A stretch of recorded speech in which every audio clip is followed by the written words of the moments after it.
I wanted to make sure that people were focused on the other people and I could just be me, I guess. And being me sometimes works. Not a lot of times, but it worked.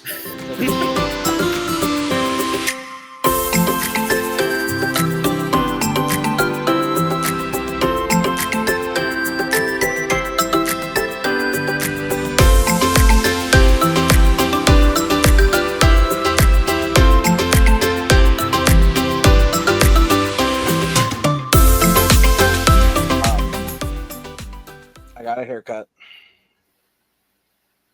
Just one? It's gonna throw continuity way off. Because when you get a haircut, it's not as noticeable, or it's not as I noticed.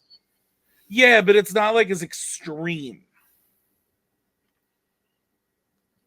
Do you jump through a flaming hoop while getting your haircut, or You know what I mean? not really? It would be like if Rouge showed up with a full head of hair. You could tell the difference. I had a mop, and now I look like a normal human. And also, just this is releasing before an episode where I definitely have a mop of hair. Before all the episodes? Oh, like a round 4 episode? Yeah. That's all right. Yeah, and like all of fandom and stuff, and yeah, like all that shit. Yeah, no, that's like the entire first act. Yeah. Even some of the second act of Fanzone, I'm gonna have the mop because I was being proactive. Welcome to round 4. Nick is here. I am here. Low energy at the moment. That's because we're saving our energy. There's a lot of big stuff coming up on the show. Give you a little taste. We got a guest coming up. Very excited about that. We won't spoil it yet, in case you didn't watch yesterday, but our guest is the winner of Virtual Survivor. Could be on the thumbnail of this video. Forgot I started doing that. Maybe I'll put a question mark. Who knows? Ooh, well, we have a guest coming on. We're going to talk to them a little bit about this Virtual Survivor, their winning of Virtual Survivor, and maybe some other stuff. Who knows? But then after that, at the end of the show, Nick and I are going to grace you with a review of Captain America: Brave New World. I am spoiler alert. I hated it. You haven't seen it yet. Haven't seen it yet. Yeah, we're gonna shoot that maybe on, well, probably not Thursday night because you're driving a bit to see the movie, right? That was the whole thing. Yeah. Then I come back. What time's your showtime? Like 8.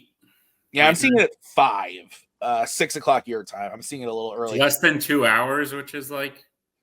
Yeah, it's an hour 58. So with previews, you're looking at like 2.5. Are you rolling your eyes at the runtime of the film or at my knowing of the runtime of the film?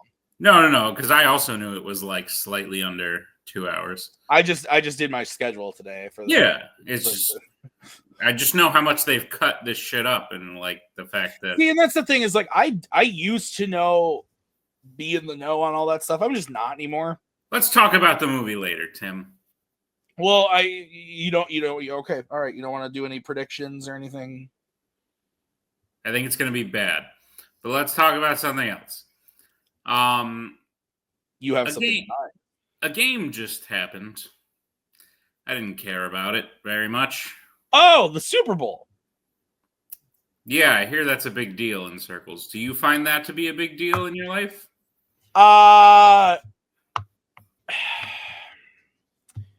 Yes and no. I will say this. Okay. I've talked about it a lot recently. This was the first season of the NFL where I actually followed more than just the Green Bay Packers. Wow. I found this year more than most. Mm-hmm. I just enjoy watching football. Even though it's fake. Shut up. And Maggie enjoys watching football. Weirdly enough, Ellie, every time on Sundays, if we're watching a game, she claps and says, "Yay, sports." So it's kind of become a thing that we just like having football on. So did I care about the Kansas City Chiefs or the Philadelphia Eagles? No.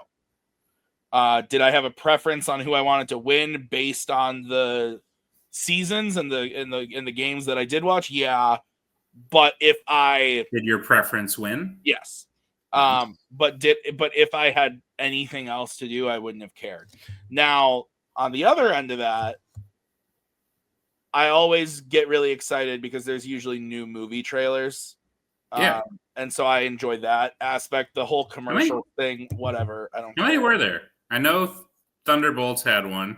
I believe Thunderbolts had one. How to Train Your Dragon had a new look. Which the full trailer is dropping on Wednesday. So when you're seeing this a week or a few days ago, it just thing. And then what else was there? Mission Impossible it was roughly the same trailer. It had a few extra things in it that were new. So these weren't even like, it wasn't like the Deadpool and Wolverine trailer where everyone's like, the trailer's coming out. It was like all shit we've seen trailers for. So Thunderbolts, yes, we had seen the trailer. We had seen a trailer before, and the Super Bowl Thunderbolts one was just like a 30-second spot, and it was like, go watch the trailer online. Which is what they did for Deadpool as well. When Deadpool came out, it was like a 30-second spot that was go watch the full trailer now. That's because every like 30 seconds of a Super Bowl ad is like millions of dollars. $8 million. Wow. Per 30 seconds. And then they showed there was a really good Lilo and Stitch ad that was really good with Stitch on they started it with like Stitch on the field. Oh, it's Ellie. Ellie likes Stitch. You want to come say hi to the podcast people? Hello, Ellis. You like Stitch. You're a fan. Are you here to say night? Can you say night? Night. You say night to Nick? Oh, did night. You say night to Nick? Bye. Bye. You say night to Papa? No. She's like, give you a nook. All right. Bye. Bye. Good night. I love you. So yeah, but you're right though. Where like 2 years ago, it was the first time we saw anything from the Flash. I feel like I feel like the ad space is not as valuable. I don't know why. I don't know. Viewership is down. Somebody, my father-in-law watched the first half with us, and he said that he read an article that talked about pre-COVID, that only like 15% of the ads relied on star power. And this year it was 70%. Anna's mom said the same thing, that everyone, because celebrities are annoying now, but also because it like stops them from being creative. Like no one's putting out creative ads. They're just like, here's Willem Dafoe. Did you see the Seal one? The Mountain Dew? Dude, I thought that was horrifying. That was horrifying. And that was the other thing. They were all AI. Like guaranteed. There were lots of I was like, this was clearly made by AI. I thought you meant like they were advertising for like Chat GPT. No. The Seal thing looked AI. Yeah. There was a guy on a float. I think the Manning brothers did something, and one of them was on a float. It just looked like AI made it. That was funny. I liked that. I like Eli and Peyton. So I found the Doritos commercial funny. Was that the alien one? Yeah. That was good. The one with the weird baby that had the flesh cowboy hat thing. Yeah, I don't know. We stopped watching it at halftime after the show, which I did not care for. I did not care for it either. Like, it was fine. But yeah. Not for me. No. Sorry. And I heard T-Swift got booed. She did. Didn't see it. The Sandman got cheered. The Sandman? Adam Sandler. Oh, he did? Good. I saw him sitting next to Paul Rudd. Yep. Yeah, I like that guy. They went to him and they cheered, and then they went to Taylor after that and they booed. Oh, okay. So that's not even like, as someone who doesn't like Taylor, that's not even fair because you're gonna boo anyone who comes after Adam Sandler because it's no longer Adam Sandler. That's fair. That's fair. Yeah. But yeah, I guess one team did really, really crappy. Oh, Best part of the whole game, Mahomes threw an interception in the first quarter, maybe, or maybe the first half. I think it was the second quarter. And well, he threw like 3 interceptions, but yeah, they go to his face like super close up in slow motion. Yeah, and he was like, me and Anna just looked at each other, and I was like, he's sad. Yeah, he threw a pick 6 in the second quarter, and it was wild. It was magical. Pick 6. When you throw, there's an interception. I know what a pick is, but when you throw an interception and you run it back for a touchdown. Pick, and then you get 6 points. Makes sense. Yeah. Yep. I know a lot about sports, just not everything. I'm like the Jeopardy of sports, like or the Jeopardy player of sports. Like they say, to be good, really good at Jeopardy, you don't need to know a lot about everything. You just need to know a little bit about everything. Like you don't need to have super in-depth knowledge of stuff. You just need to have like a base level knowledge of everything. So then we should go on Jeopardy. No, because I don't have I have a base level knowledge of like 3 things. Oh, fair enough. Speaking of things you know a lot about Survivor. I do. And we did this little show. We did. It's called Virtual Survivor. It is. It, in the words of Mike Wazowski, written, directed, starring, and produced by Nicholas Tuick. But I don't know if you could say written, and I guess I kind of wrote it. Yeah, you came up with scenarios. Yeah. And then it all happened to the extent that someone could write a reality show. Yeah, I guess I wrote it. I think it was a success, and we have the winner of Virtual Survivor here. We're gonna go talk to him right now and talk to him about his win, his in my opinion unexpected win. Like I love it, but it was wild and I did shocking. So let's go talk to him right now. We've got Robbie Kastner. Let's go talk to him.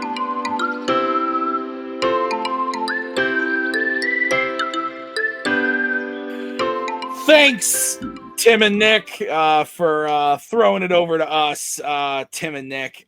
We got Robert here, or as I called him in that last, I meant Tim called him in that last segment, Robbie Casts. Robbie, welcome to round 4.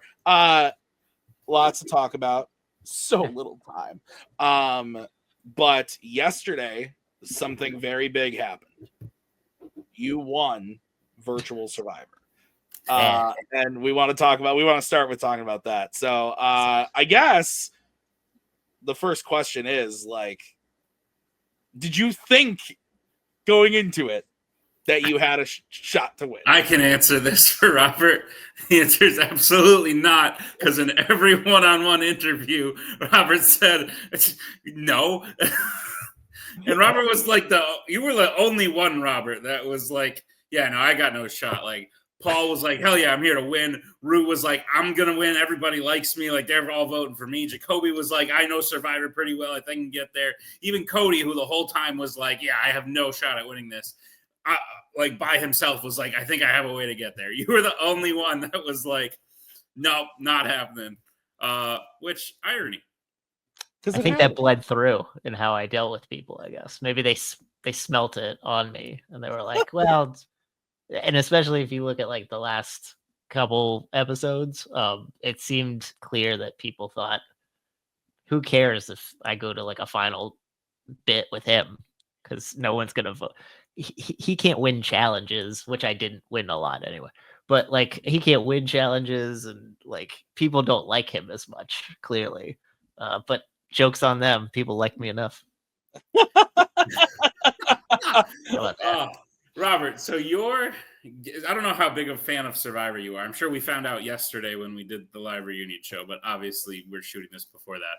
I don't know how big a fan you are of actual Survivor, you and Paul played very not typical games of like current Survivor, which is okay because most of the cast was not like current Survivor fans. So like Jacoby was really the only one voting in that, like on the jury that was like, show me the Survivor game that you played. Everyone else was like, Giancarlo was like, Paul. Cody was like, I want to know like what you did. Tell me honestly, like blah, blah. So it's great to watch back because while it's going on, you do fly very much under the radar, but you also do a lot of things when you're on your own that don't come into play until much, much later. Like you, I know you felt bad about this, but I guess we can start here. You full on took Nazario for a walk and walked him off a cliff. That episode. Not only that, crazy. you took his wallet and then you walked him off a cliff. It's the thing I feel the worst about, obviously, because I have to play it super dumb. I'm like, oh, I mean, I guess I got the letters, but I don't know what they could be. I'm just letting him like roll out the tape to help me, and I'm just like, I guess this, I don't know. And then just letting him give me as much guidance as he can is the best I've done at something like that. Usually, I would break like halfway through, and I would keep up the ruse. But this, I felt obligated. We want to put on a good show, so I was trying to think of how I could, coordinate that as consistently as possible, and I guess it worked out. Yeah, that's the thing I think I most survived beyond like switching votes and backstabbing people. Sure, there was that one. The another one there's two more that stand out to me. The second one is Giancarlo. You also took Giancarlo for a ride, and got him to essentially save Paul, like inadvertently, because he voted for Jacoby when he could have voted for Paul and tied it up, which wound up being much better for you. Yes. Like I said, you were able to put yourself with people who just were bigger targets. Like people were going after Cody and they were going after Rue long before they were going to go after you. And I think that was smart. And I imagine that was intentional because you're a smart guy. Correct or incorrect? Yeah, I mean, that was mostly intentional. I agree with what in the penultimate episode that maybe it would have made everything easier to get to the 3 if we just brought Cody along and then he was the sacrificial lamb, provided he didn't win. As we discussed as the advantage during that cup on the head thing, Cody doesn't have hair up there, so he might have won. I don't know. Maybe we should have had more. Maybe we should have figured out that we should have more people with hair going forward. I don't know, but I wanted to make sure that people were focused on the other people and I could just be me, I guess. And being me sometimes works. Not a lot of times, but it worked. It was like a game. I guess there are 4 things. The third thing you did that really impressed me was, I don't want to say you stood up to Cody, because it's not like Cody was like bullying you and Rue until you stood up to him. But before that, he was just in full control. Yeah. And if it had gone on like that the rest of the time, you would have gotten to the end and people would have been like, well, Robert just did whatever Cody said and he was brought there the whole time. But eventually, at one point, you stand up and go, yeah, Cody, no, this is like as far as this goes. Yeah. I mean, he says that episode's my favorite one, I think. Because it's funny to watch, and I told my wife this is like it's just funny to watch Cody pivot immediately based on the edits between like, Rue and Robert, we'll do the 3, and then I say that, and then he's like, it looks like they're gunning for me. I'm like, that's not exactly what I said. I'm just saying like the temperature of the room, given how we did the opening of that episode, was that it seems like we have a schism and it's going to be one or the other. And who the hell would knowingly put themselves in oncoming traffic to try to take a bullet for Cody? Maybe Jacoby. I guess Paul would have done that, maybe. But why would we do that?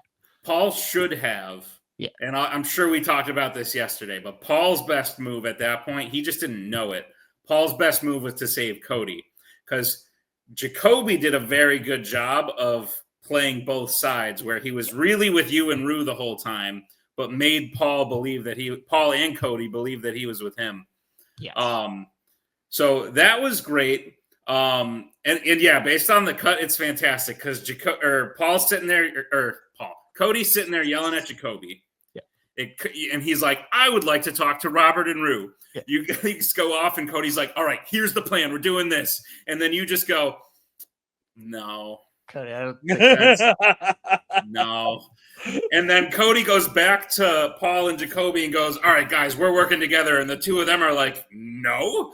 What are you talking about? It's so it no was shame. great timing.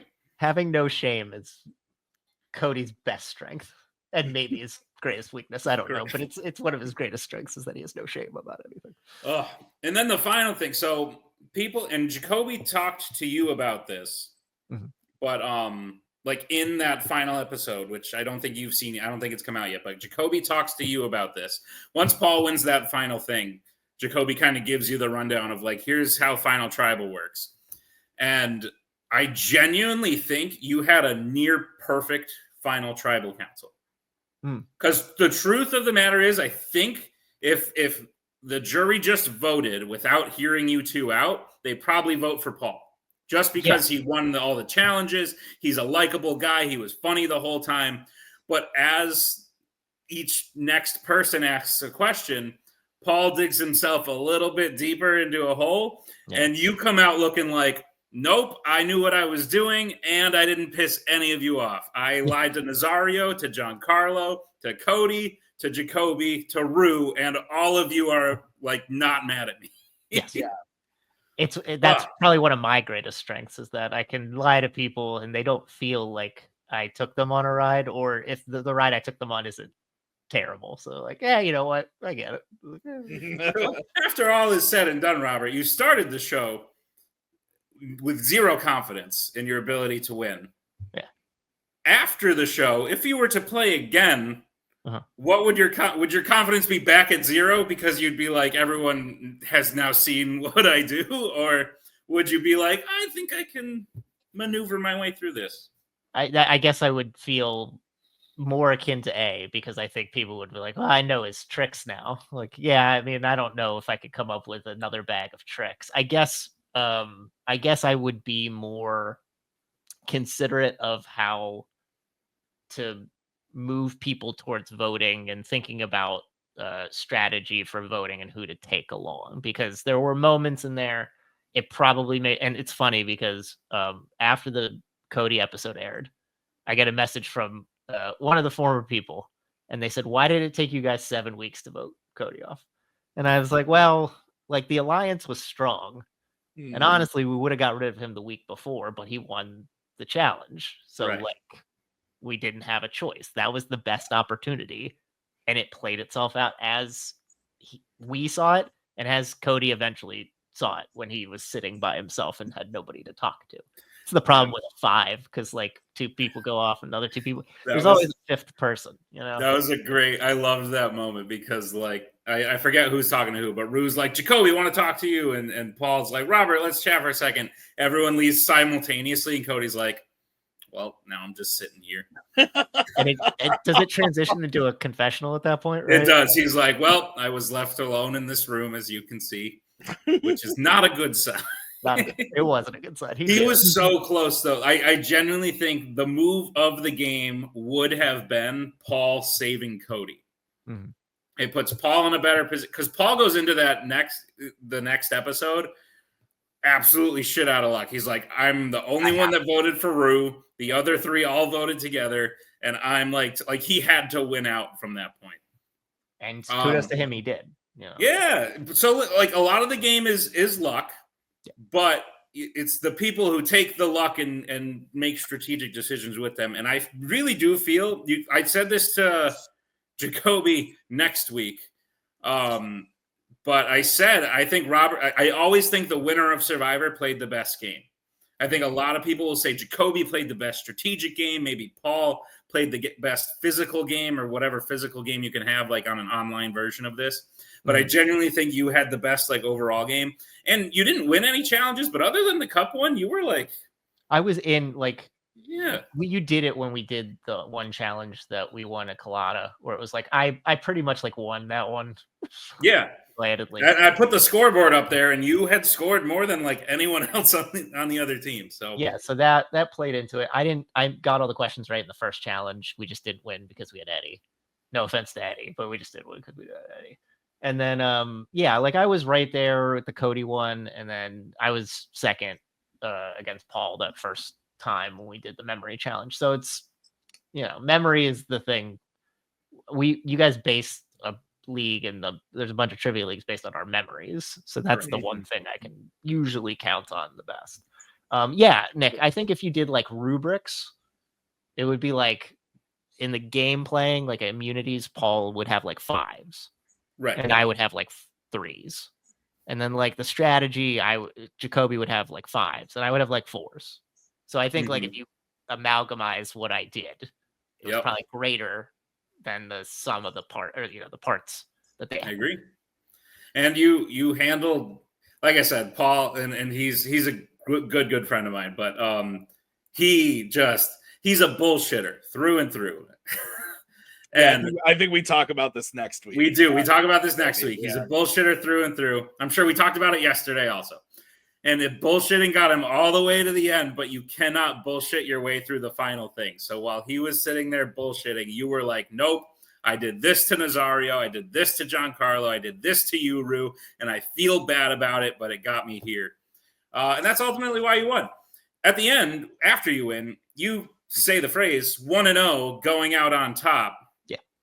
Does that mean you would never play again?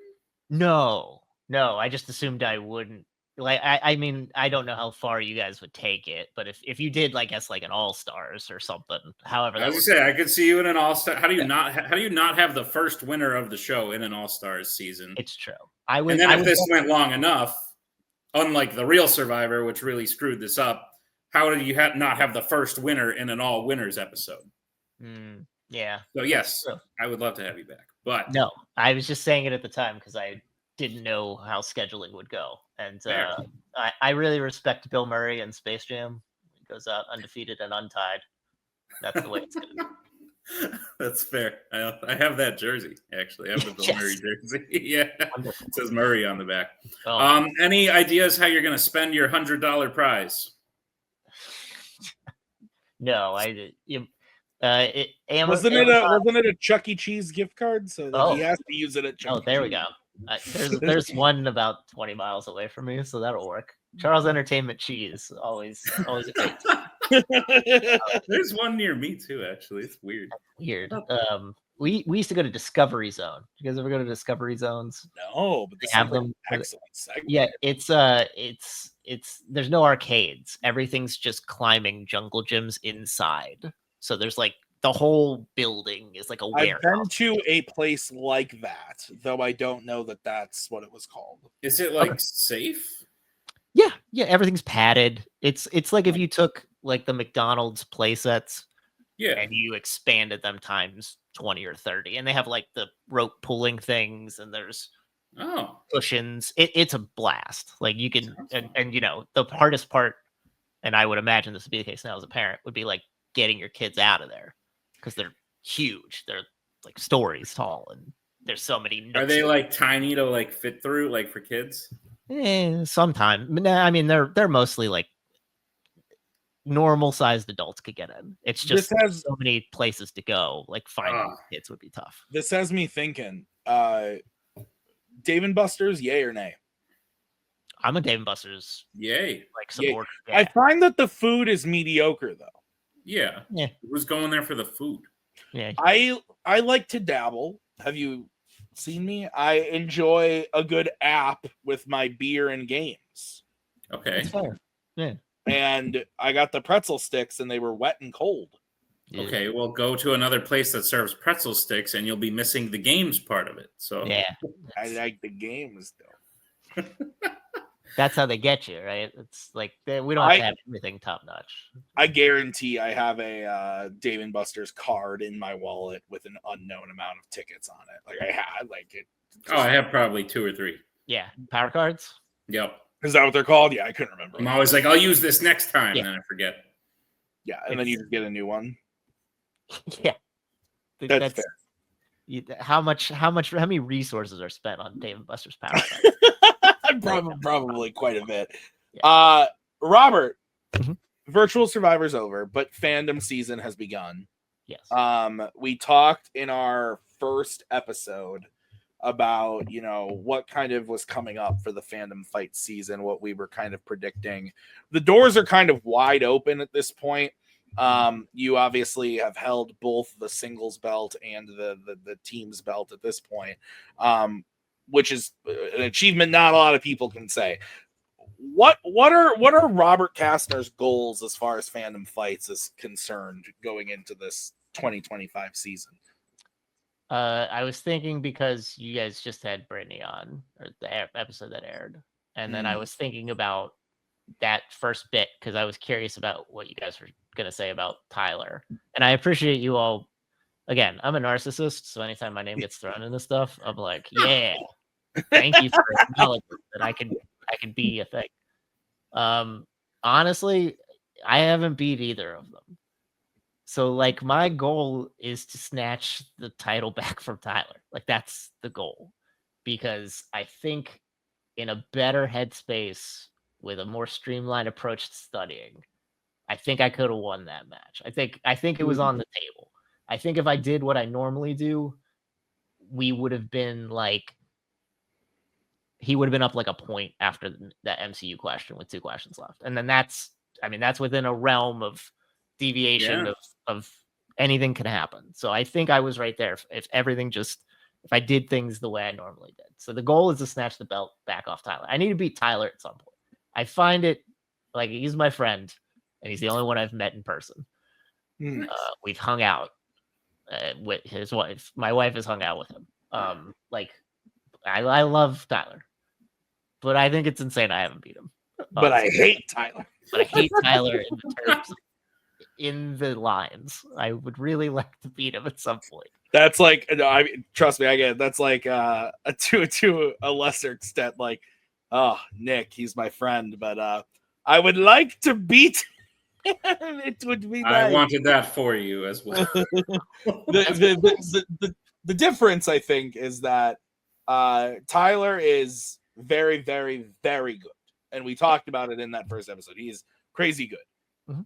I think that in this scenario, when we're doing the analogy of you and Tyler and me and Nick, you're a lot better than I am. I think that, like, I agree with that assessment of, like, a little bit different, like, play and everything. You could have beat him in that match. I think it's totally feasible that you can do it. And then the first time I played him, I just shot my own kneecaps out twice. Yeah, in the tournament. I remember that. Yeah, that's right. Twice. I hate that match. The tournament where you shouldn't have been the number 1 seed only. Yes, that one. The one I shouldn't have been the number 1 seed. But that game was on the table and I just blew it. Yeah. Like, I hate that match. I forgot about that. But no, we talked a lot about Tyler, and if we didn't mention this, we should have. But Tyler was definitely the favorite going into that title match, only because you had just won the belt off a vacant belt. Whenever anyone wins the vacant belt, it's the next match is always. It's not that you are automatically like the what's it called? Not the favorite, the lesser favorite. I don't know what you would call it, but it's not that you're automatically there. But you're not automatically like expected to defend. Yeah. And Tyler had just knocked out a team, destroyed Rue, and Rue's one of the best players playing right now, destroyed Rue, and then beat Joe, one of the best of all time, pretty handedly. So going into that, we were kind of like, it's going to take a lot of shit to stop Tyler. And I think it might go on, like, the fact that match, your UV Tyler didn't get nominated for match of the year. I was really shocked because, and I worry this will get forgotten of how close it was towards the end. Yeah. And how like one different thing could have made that your match to win. Mm-hmm. So I fully believe you have the capability of winning it off him this year, especially with the new stuff we've added. The new stuff, whenever we add new stuff, it's always an equalizer. Yeah. It always gives anyone a chance to do anything. And someone with your caliber and your history in fandom, like you've got, I assume you have studying. I hate calling it studying, but everyone calls it studying. So it's just like intense movie watching. Yeah. You have that down to like a science. And I would argue maybe that you're one of the best in terms of like getting up to speed. I don't know if that's still true because you have a lot of other life commitments now. But at least at one point in time, if you said, hey, we're adding 50 movies to Fandom, I would say Robert's going to get up to that speed faster than anyone else. 22, 23, I was like, before my wife got pregnant and then during the pregnancy, I was like, there was a weekend I remember, I think we watched 7 or 8 new Fandom stuff, like horror stuff mostly, because that's her jam as well. But I was just like, I gotta push through these. And I love having that because I love having that as a goal. Like otherwise I'm just kind of willy-nilly in the ether. I like having a straightforward path to things. Are you telling me that your wife doesn't want to just watch The Karate Kid Part 3 with you in the middle of the afternoon on a Saturday? No, so that she hadn't watched any Karate Kid movies. I convinced her to watch Cobra Kai. And then when we watched Cobra Kai, she's like, I should go back and watch the Karate Kid movies. And I was like, you should, so you understand the heart and the history behind it. And she watched them and she loved them. So bad example with Karate Kid then. That's okay. Part 3 I love. Part 3 is incredible. I still haven't seen it. I've seen the first 2. Man, there's a part I want to talk about. Go ahead. Go ahead. Yeah. So the best part about that is that it's like Daniel hadn't fought, like it's been 2 years. And they're just hey, you get an automatic bid right to the finals. So, I have heard about that. Yeah.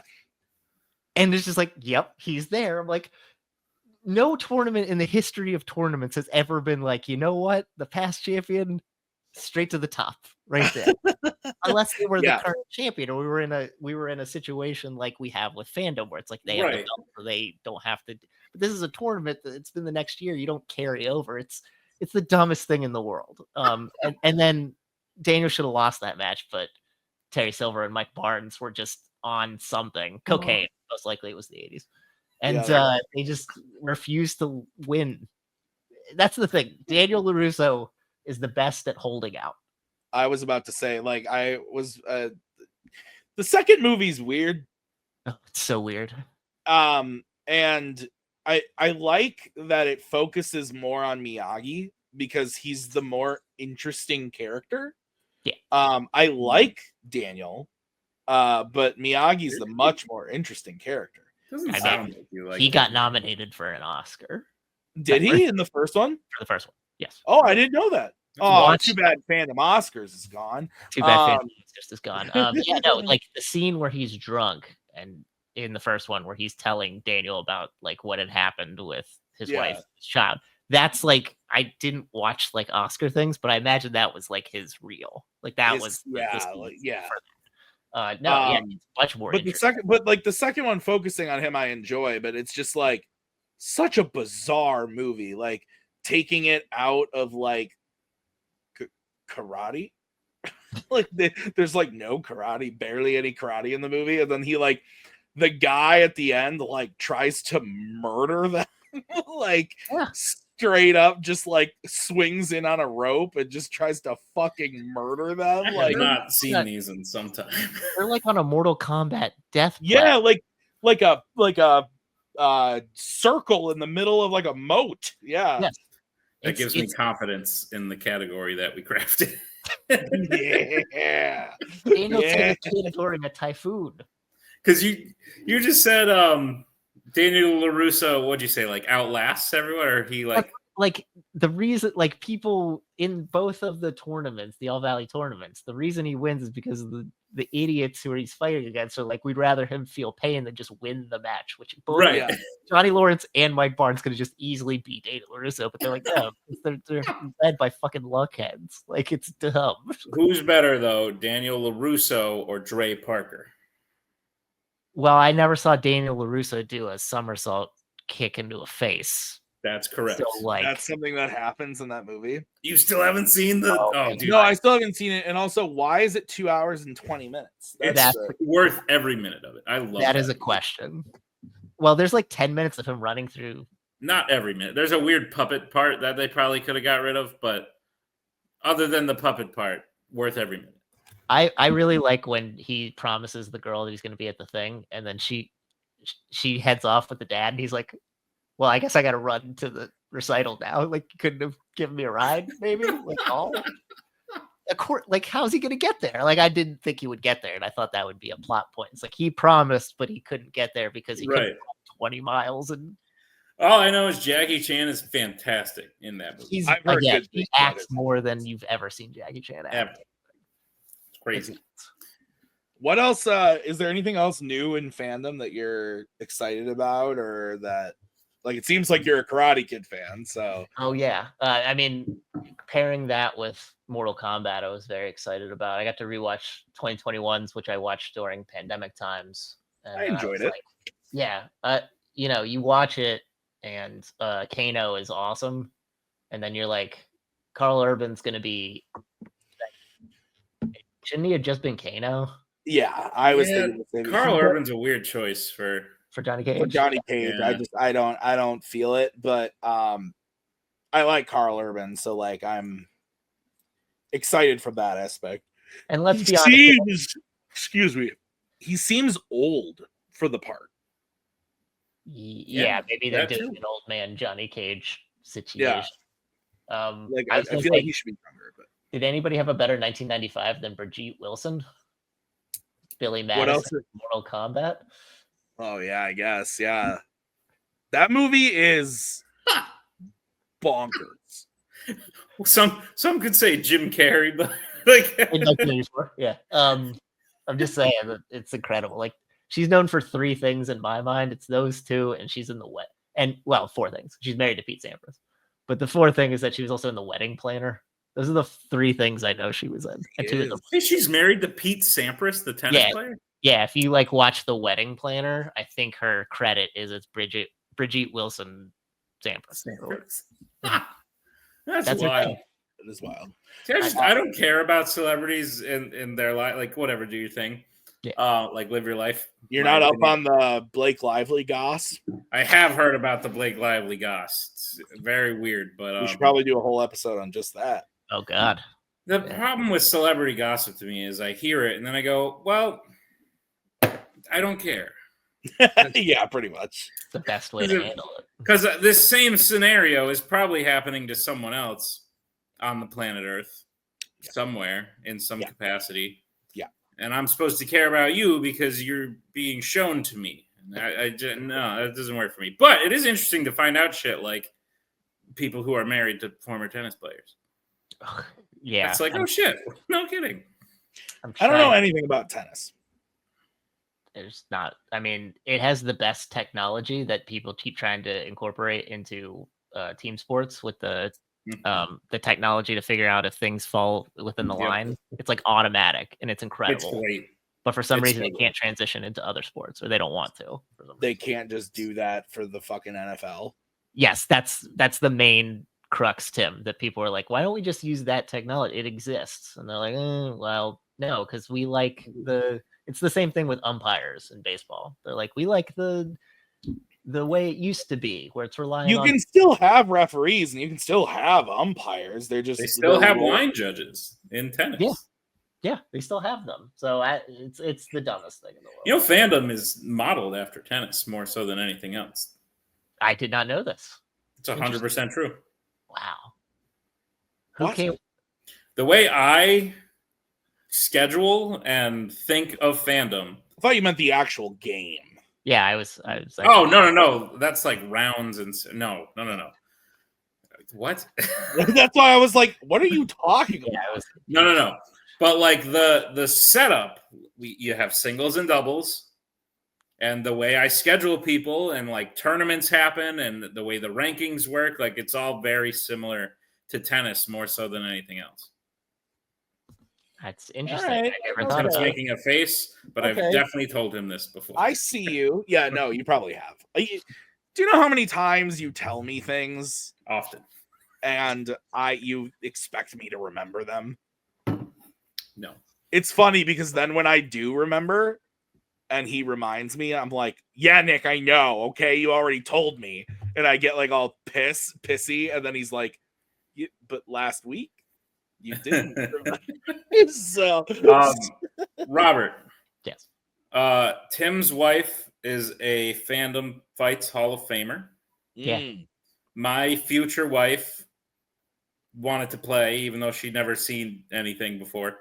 I thought you were going to say is a future Hall of Famer. I was waiting for it. Possibly. Don't want to shortchange. You just said your wife watches all these movies with you. Is she interested in playing, or is she just kind of like, no, that's your world, go live in it? Wasn't that on the table at one point? I feel like we talked about this. For this one, when signups were happening, I was like, do you want to do it? And she's like, I will think about it. And I'm like, okay. Because I watched The Next Karate Kid, and she watched that with me. And she watched most of the new Karate Kid as well. So she's watched a lot of these things. And like, we've gone out and seen Dunes. So like, it's in her repertoire. I don't know. I'm gonna keep trying. The second you guys say like she wants in, we'll put it down immediately. Awesome. But I'll keep. Yeah, because I have to think. Like, we interviewed Brittany as well, and Brittany's fiance. They're not married yet, right? Brittany's fiance. She said, like, yeah, he watches all these movies with me, and I'm like, sounds like he'd be better than like half the people that play Fandom. I think we're coming up with something really good here. And beyond just the partners that watch all the things like playing in the matches, I think we need to like get the partners of like some of the best. So you get like Robert's wife, you get Rue is married, right? You get his wife, Jacoby's wife. You get all of these people. Brittany's fiance, and just get all these people in a room and just let them talk and see what happens. Like, we asked them, like, so what's your favorite movie you've watched with your partner or whatever, and just see what comes out. And then we leave, and then we go backstage and just watch as it unfolds. I feel like that would be. It sounds like you're pitching a future season of Virtual Survivor. It's true.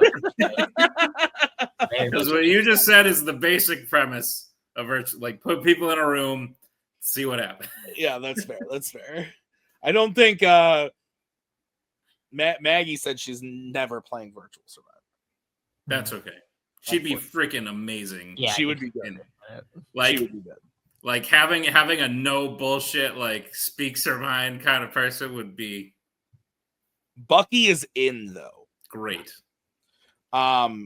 Did your wife watch Virtual Survivor, Robert? I haven't.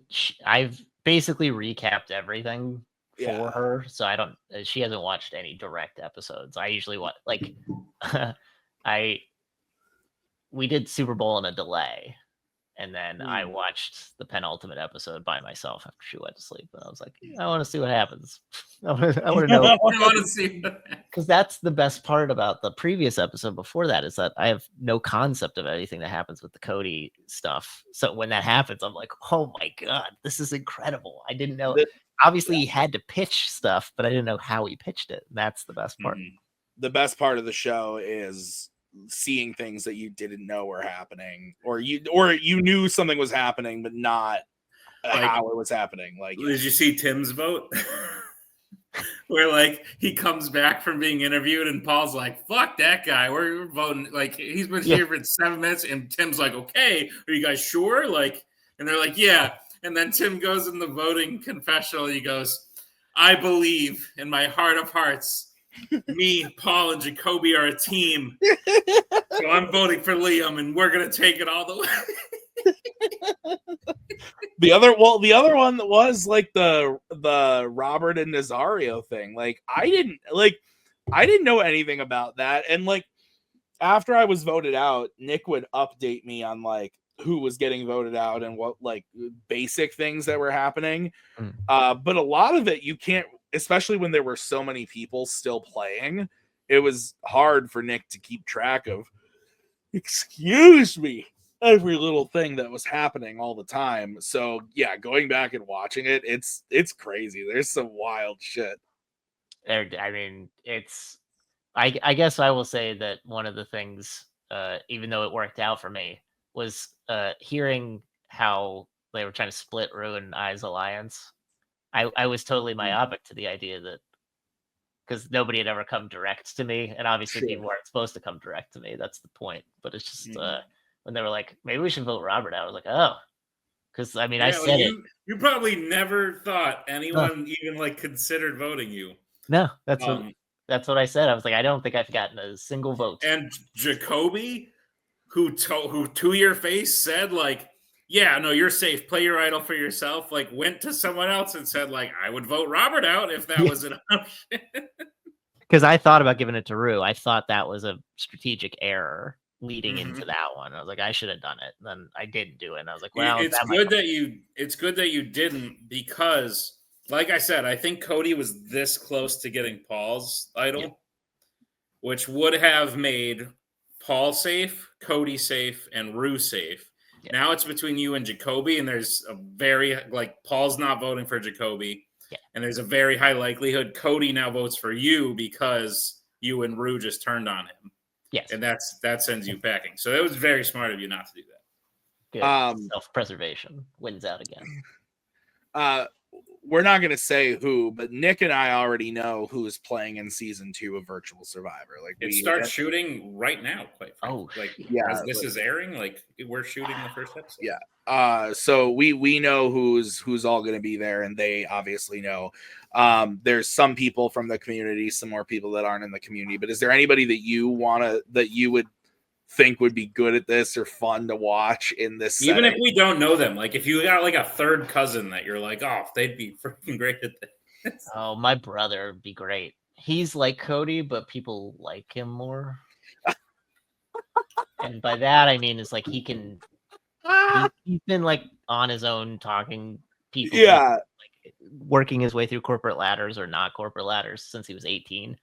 So my brother would be wonderful because he's very his only problem is that he's very self-aggrandizing. So like I think that might wear thin on people, I would imagine, but he can talk people into things. That's one of his main strengths as a human. So my brother would be really good at it. Is Chris Diaz doing it? I hope so. It's my hope. You don't have to, obviously you're not going to tell me, but I hope. Off the table. Okay. There's some interesting people that have been cast. I think there's some unexpected picks that are gonna come in, but it's I mean, I think we have a great basis from season 1. I'm just excited to see, like we were joking about before, like throwing people in a room, especially people that don't know each other very well, which I think is going to play more. I think that's going to play more to the strengths in season 2. But we talked about this, I think, with Jacoby, so you'll hear more about it next week. But we might have talked about it with someone else too, of like the best. Yeah, you're right, Robert. The best part with people you don't like, getting to meet Nick's friends and stuff like that were new to it, like phenomenal, like super fun, like I unexpected and wasn't expecting to fun with like Paul and Giancarlo as much as we did. Like, yeah, it was great. Yeah, I enjoyed all of them immensely, Nick. I'm glad you'll see some of them in coming up in Fandom. But Robert, you've had years, as far as like the content that we put on specifically, you've had rough years, let's say. Years where like nothing went your way. And like you'd get to a match and you'd lose by like just a little bit, and it'd just be like a heartbreaker. Last year was insane for you. Yeah. You won virtual because we shot it last year. So like you in a span of like 3 months, or I got a little more than 3 months, because you were the last one standing MVP. Then we did Virtual Survivor. You win that, and then like a month later, you pick up the vacant, and you become the singles champion. So, and I think challenged for the Fanzone belt too, right? Like, I think at the same time, we were literally sitting there because before Brittany announced she was stepping back, you weren't in that picture. And we were, and like all of a sudden we changed the schedules around. We took a step back and we were like, Robert could win all of these. Yeah. You got to most of them. I was like, I think that would be my greatest accomplishment, and it didn't happen, but it was on the table, and I think that's worthy of mentioning, I guess. Oh, absolutely, for sure. Tim, Nick, anything else to ask Robert? our guests? Right? Yes, actually, I do, because this is going to lead into the next thing. Nick said he didn't want to talk about, but I want to talk about it. We know, and we're going to talk more next week too. Nick and I have a little conversation about like Disney Plus MCU, like very minorly. We talk about a few things, but what is your thoughts going into the new Captain America movie? It just came out over the weekend. None of us have seen it yet. But are you someone who like follows the movie news and like knows kind of like the behind the scenes of stuff before seeing it, or are you kind of going in fresh? You've seen the previews. Do you not watch? Like, what is like? Are you excited for the movie? Like, where's your MCU love right now? It waned a little, but Fantastic Four First Steps sort of reignited it. I agree. Good job, Johnny Storm. He didn't do much in that trailer. That wasn't him. No. But he flew around. There was some flair. That was cool. Joseph Quinn, Stranger Things, gotta love him. I don't tend to look out for movie news things. It kind of just finds me. Sure. So obviously, like, I know that they did a lot of reshoots, and then I see the Anthony Mackie thing where people want to destroy him for a thing that I think Chris Evans said a long time ago. People were like, well, that's a racial thing, which probably has an undertone to it. And then it's he does the thing like, all MCU movies have reshoots, and you're like, yeah, but yours were a lot and very close to when it was supposed to come out, so like that doesn't speak to it. My favorite thing was the last trailer, because they were like, guess what, adamantium's coming, and I was like, yeah, and you listen to the trailer, they say it like 7 times. You didn't know that. They really. I don't know who adamantium is. You're saying. I thought that was a character name for a second. Adamant, like in what capacity? The Tiamat is a source of adamantium. The celestial. That was. Remember, they were like, well, "There's a big celestial coming out of the Indian Ocean." Whatever. I knew that was coming in I knew they were going to address that in the movie. I didn't realize that it was made of adamantium. Yeah, and so that's what I thought that was some obscure character that I didn't know about for a second there. I was like, who the fuck is that? It could be, who knows? But that's like the basis of what the movie's about. It's a thing. It's like Wakanda Forever. We're just trying to get resources, and in this case, the resources is adamantium as opposed to vibranium. And I have so they're like, it's the only source of adamantium. Adamantium. The Harrison Ford. If anybody's going to be the purveyor of adamantium, it's going to be us. And you're like, yeah. If anything, I like that they're pretending they're in a shared universe again. Yeah, so that's nice. My hopes are low. Yeah. And the Anthony Mackie thing, I think people are being too harsh on him. I think after watching the clip and listening to it, I don't like what he said, and I don't think it was the time to say it, like right before the movie and like in the state of things that we are in. But I think he was just trying to promote the movie abroad in countries where MCU movies have been doing poorly. Sure. And he says the wrong thing. And you can, if you watch the rest of the interview, he's like, he realizes he's like, I fucked up. Like, I'm trying to walk it back. So I actually really like Anthony Mackie. I do too. Yeah. And Robert, were you team Bucky or team Sam when they were being Captain America? Yeah. I just thought it made the most sense for it to be Bucky, but I had no problems with it being Sam until the last episode of Falcon and the Winter Soldier, and then the outfit, and then the 10-minute soliloquizing about things that I just rewatched. I hate that show. I like the show. I don't like the moments that Robert is talking about. Well, let me say this. It is one of the better shows. Yes. I like Sam and Bucky. I like Bucky a lot. I really enjoyed that new Thunderbolts trailer that dropped during the Super Bowl. I watched it.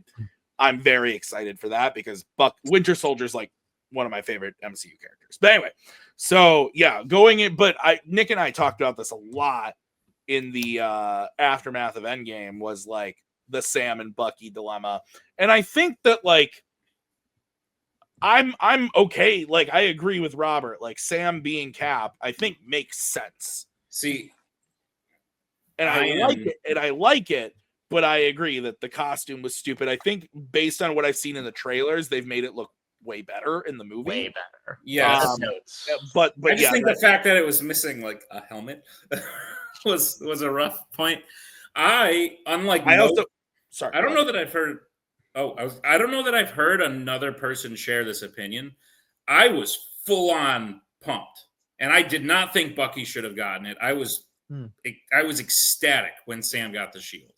Because, like, regardless of comics, which I've read, like, they hand off the shield here and there. The way they've set up Captain America in a movie, they set it up as a mantle that can be passed. Yes. Yeah. And you're looking at these two people, and I think you've got one that's kind of got to atone for things he's done in his past. Because being Captain America has never been about that. Like, people are like, he needs to take the serum. And I'm like, but Steve was chosen to be Captain America before he had any powers. He was chosen because of like who he is. He's a good man. And if you're looking at the two of them, it's Sam. Like loyalty, he works at the VA. He's a soldier as well. Like it's Sam. So like when Falcon and the Winter Soldier was coming out, this was before I had completely killed the idea of TV shows. I was like, this is going to be it. And it ruined so much of my excitement. The problem with the show, my biggest problem with the show, and I talked about this when we talked about Joker 2, is that it's less of Joker 2 has a lot more problems than what I'm about to say. But the movie starts and Arthur is in Arkham. No Harley. He's just kind of doing his thing, not really living that Joker persona. The movie ends. He's in Arkham. No Harley. Not living the Joker persona. What was it all for? You could, from Sam's story perspective, you could skip Falcon and the Winter Soldier, and I think Brave New World would work. I haven't seen the movie yet, but I think it would work because the show starts and he's technically Captain America because he was given the mantle with the shield, and the show ends and he's Captain America. I think the show does a lot of stuff for Bucky that I really like. I like Walker as a character. Yeah, I don't. And I also really, I was going to say this before. I really like the new Falcon, bro, the actor. I like him. I'm okay with that. Sure. So I'm excited to see him get to do have a bigger role. Like I'm looking forward to that. But yeah, the show is just like, it's like all the shows. And again, we talk about this a little bit next week, but none of the shows feel like none of them are doing it for me big on like character and why I like the MCU. And that one in particular, while I don't think it's as bad as something like She-Hulk or Echo or anything like that, it still has characters I like, and so inherently there's more for me to enjoy there. But it's I still think if they never made that show, we'd be going into this movie fine. There's also a lot it has to do. I mentioned adamantium is like the big thing. Resources. We have the Isaiah stuff. Mm-hmm. We have the Red Hulk stuff. We have the Giancarlo Esposito guy. We have the leader. Is it Tim Roth, right? Or not Tim Roth? Blake Nelson back. Tim Blake Nelson. Yeah. So there's a lot there. So that's. I got a bad feeling we're gonna see one scene of Red Hulk, and it's the one in the trailers. Oh, yeah, 100%. Oh, no doubt. Yeah. That does not. I think that's going to be the Act 2 ending. Yeah, that makes sense. I think that'll be the end of Act 2. And then that'll be like a final thing in that part of the movie, and then it'll set up the big explosions, all those ships that you see in the trailer shooting rockets and nuclear stuff. It's like also that. just tough for me personally to be excited about the thing when I am at a super low point just with the universe in general. Yeah. Like, I was not excited in particular for Ant-Man and the Wasp, but I was, because it's the next step in the MCU, even though like I'm not in, that's not my favorite characters. It seems like it's going to be a low level story, whatever. I was pumped to go see it because I was like, let's keep building this world. To me, well, that was also that specific example was also post Infinity War. We didn't know. Whatever. Pick another one. Like, but I hear you. I get your point. I still get excited every time a new movie comes. Like, I still like, and this has been the tune of Nick and I's friendship, is that Nick and I only have known each other in a post Phase 3 world. And so everything has been kind of downhill since then. And the highlights are still highlights for both of us. Like No Way Home, I think Nick and I both really, really enjoy. And even the ones that I think are good, Nick is like, it was okay, like it was fine. So like Deadpool and Wolverine, like I enjoyed it a lot. I wouldn't say it's a No Way Home level masterpiece, great movie, but like, and if anything, actually, there's a couple that you like more than I do. But like I think you like Black Widow more than I do. And, yeah, probably. I don't hate Black Widow. Are you guys If Phase 4 and Shang-Chi? Like, I love Shang-Chi. I like Shang-Chi a lot too. If Phase 4 and 5 were just the movies, I would be like, wow, there were a couple stinkers in there, but I wouldn't be as like low as I am. The fact that they've made all these shows and not a single one of them has hit for me, and it's only widened and confused the universe even more. And it creates all these loose strings that no one's tying up. Like the Hulk has a son, and the power brokers running around, and Loki's holding a tree together. And it's like, I like that. It's like good in the moment, but then I'm just like, I liked the end of Loki season 2. I didn't really like it leading up, but the last episode. I like Moon Knight. I like Moon Knight more than I think. But Moon Knight's running around out there. Where the hell's Moon Knight? And I say this next week. I'll repeat it again due to the conversation. But the best things they've done by far are the specials. So Guardians Holiday Special and Werewolf by Night are the two best things they've done. That being said, I think the best show, the one that I enjoyed the most, is probably Hawkeye. Like, I really liked Hawkeye. I really liked Moon Knight. I think Miss Marvel has grown on me. When I watched it the first time, I thought it was fine. It has grown on me. Everything else, both seasons of Loki, WandaVision, Falcon and the Winter Soldier, definitely She-Hulk, definitely Echo. Like, Hawkeye none of is it's more what they should have been doing with these shows. That's fair. Is doing shows about like the side character, like Falcon and the Winter Soldier. I think Scarlet Witch is like a main, like you give her a movie, but you take like the side characters that haven't gotten a lot of spotlight, and you give them a show that doesn't have really any consequences on the overall plot of like the MCU. Yeah, that's where they should have started, seen if they were a success, and then go, okay, like people are watching these, let's introduce Kang in one of them. But yeah, there's been few shows that I felt have ended well. Like I like WandaVision all the way up until the last episode, and the last episode fumbles the bag, and I hate it so much. I like it through like 4 episodes, but yeah, that's fair. Yeah, I mean everything up when they're using the context of going through eras of television is great, I think.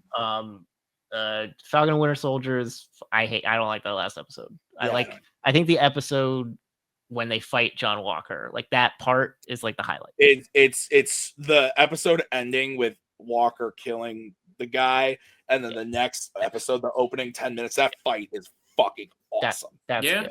And I think the Moon Knight in the Ancestral Plane is like one of the best things post Endgame. That episode directly, I think it's one of I the did That's best. like episode Moon 5, Knight. though, right? And then episode 6 kind of stoinks, right? I Yeah, did like Moon Knight up until the end. Like Yes. Moon Knight's, I think Moon Knight's on my wall. Yeah, he's over here. I feel like Hawkeye is one of the ones that, like, every that was one where I remember going into episode 6. I was like, up to that point, we had only had like Loki, like the final episode. I'm like, there's just like I'm not into this, like. And I remember going into the Hawkeye thing and being like, there's too many things. You've got Yelena, you got Kingpin, you got like you got the Ronin stuff. You got like, there's so much going on. Yeah. And I felt like that one actually ended the best out of all minus of the like Echo and Kingpin. Minus the Echo and Kingpin shit. But honestly, if I would have been pissed if that's how they would have ended Kingpin's story and he never would have showed up in the MCU again, I would have been pissed, but at least that would have been an ending. And it wasn't. I know that, but I'm saying that like taking the show by itself alone. I'm just sick of them trying to like trick us. It's like, why are you telling me you killed Kingpin when you've already announced another show? They've been doing that for years. Not really? Yes, they have. But not in like a way where like what's an example? What are you talking about? Loki dying 17 times. I never thought like, oh, Loki's gonna be in a future project, so he's gonna come back. Like when not Thor, because at the end of Thor, he comes back in the post-credit scene. So they're not trying to trick you. They're like, nope, he's I was back. talking about Thor the Dark World, but I thought he was dead until they reveal he's not dead in the same movie. That's the difference. Is Thor the Dark World doesn't end with us thinking Loki's dead, but they've already announced Thor 3 starring Thor and Loki. Yeah. That's the difference. That one, the Echo Kingpin thing, that's a direct comic thing. But That's what I like know. a I deep know. And cut- he wears like the thing. yeah, that's like a more deep cut comic thing though, that not everybody's aware of. Or like Right. nobody, if you're not like in the trades for MCU stuff, like everybody knows Infinity War, people were coming back. Black Panther made $1.3 billion.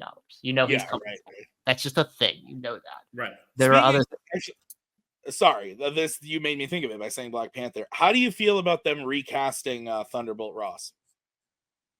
Gotta do it. He's the main foil, right? You have a movie called The Thunderbolts. I guess you gotta recast them. I was hoping that they would do it with somebody younger who maybe cares more. But who knows? Harrison Ford's coming out to Comic-Con and doing weird Hulk noises. Yeah, So- right. Yeah. Do you feel like they should have recast T'Challa? I mean, Wakanda Forever has problems. I think runtime is one of them. I would agree. I like the movie overall, though. But I think the emotional resonance of it speaks to something that's bigger than what the movie is. So I think you have to have that. So no. That's fair. But That's fair. funny that they do the Denzel Washington thing. That he's going to be in Black Panther 3. I was listening to something and they were like, could you imagine like Kevin Feige trying to call Denzel Washington to tell him not to reveal stuff? And like, Kevin Feige would never make that call. I am on team recast. I think they should have recasted T'Challa. But if they weren't going to, and I did not like Black Panther Wakanda Forever. I thought I had too many problems for me to like it. But if they weren't going to do that, if they weren't going to recast, I think they did. I don't know if it's the next best thing, but they did a good thing in like having his son show up at the end to be like, look, T'Challa could be in a future movie because Black Panther is also a mantle that can be passed from and is passed Clearly like, his in that father to movie, him yeah, and whatnot like that.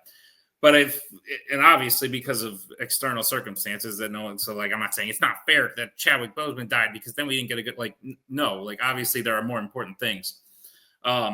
Man, but it just felt like T'Challa wasn't done in the MCU. So it's nice to me that there's a version that's going to continue on. I watch MCU clips a lot, and I was watching like Civil War clips, and then I was just like, he's so good. It's like 2 years later he gets diagnosed with cancer. Like I get sad all the time. It's crazy because that's he's like lively because he doesn't have cancer yet. So you're like, want this.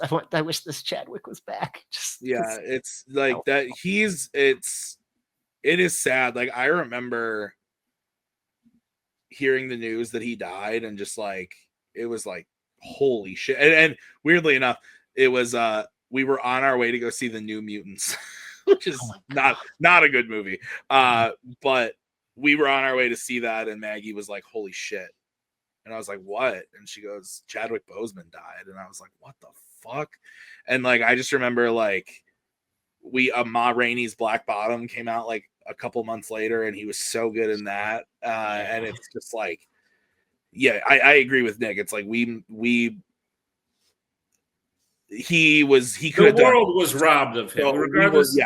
like there was so much that he could have done.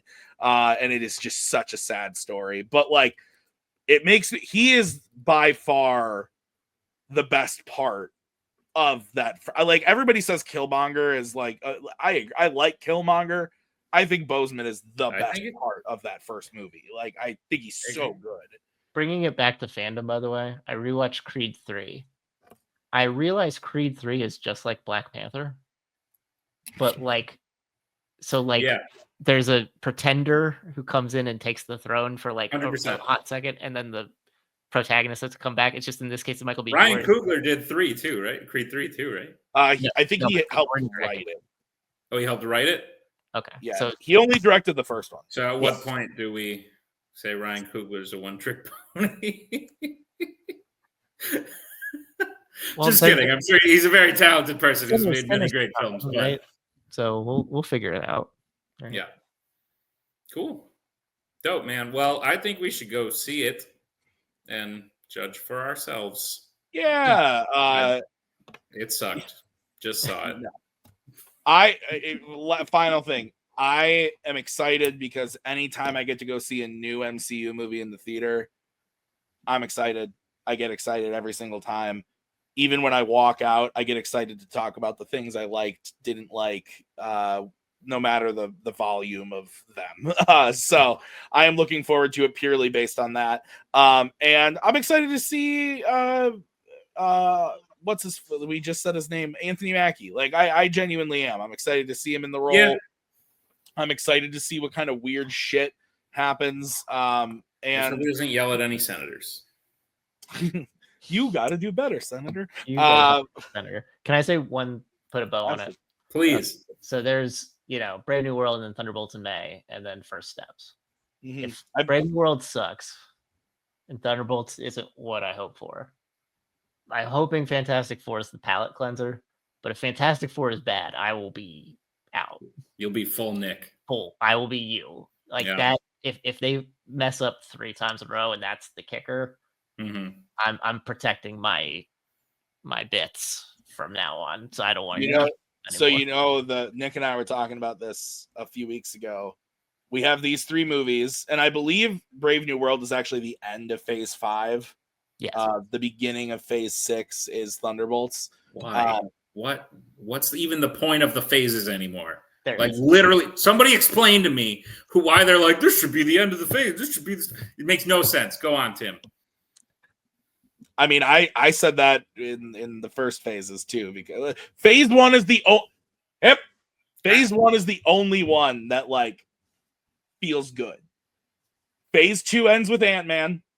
Weird. But it's like Ant-Man's like an anthology to Age of Ultron. And Far From Home is an anthology to like. Yes, because Iron Man died. But then like Civil War is like the season premiere. And then I guess Black Widow's a little less so of like the season premiere. But like I don't like Phase 4. So like, what do we do? Black Widow's like the episode they filmed like 3 weeks prior. And they should have flipped Far From Home and Black Widow. Yeah. Probably. Or they should have just made Black Widow when they made Iron Man 2 like they should have, and then we wouldn't be here. But anyway, but after these 3 movies, the next one is Avengers. Yeah. They claim there's like a spot for a thing, but they don't know what the thing is. If it's anything, it's going to be Spider-Man. If it's a spot and they haven't announced it yet, it's going to be Spider-Man. Both of you come to the dark side. No, absolutely not. No, I choose to live in the light of. Let the hate. I believe in No. Fantastic Four. I will believe in Fantastic Four. If I get shown up, I will come over to your side. But Let I the believe Who's directing Fantastic Four? Matt Chapman, the guy who did WandaVision. WandaVision, yeah, that's right. Not promising. Who's directing Thunderbolts? Oh, I know Julius Ona did Captain America, but Remember when they were like, "Hey, people liked the Suicide Squad." Yeah, but like, don't do what they did. Like that was dumb. What do you mean? Oh, yeah, when they had them fight like a god and they're just like normal people. Oh, don't worry, we won't do that. Sentry. I don't know who Sentry? Jake Breyer is. Sentry's like the Superman of Marvel. that's who was in the trailer. But he's like a drug addict, so he turns into like Superman, but he's kind of a drug addict when he's not. So he's like he's got like a alter ego that's equally as powerful, and freaking Yelena's gonna take him down.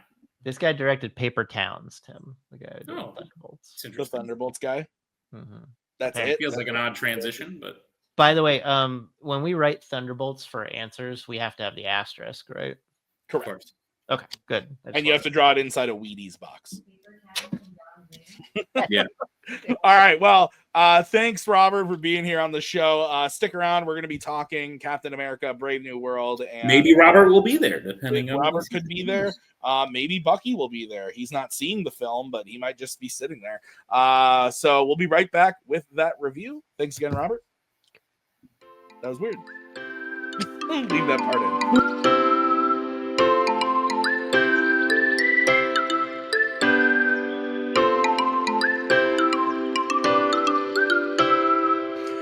Hello, everybody. We are here for the Captain America Brave New World review. Yeah. Nick, what shirt are you wearing? Zach Brown Band. Well, I dressed for the occasion.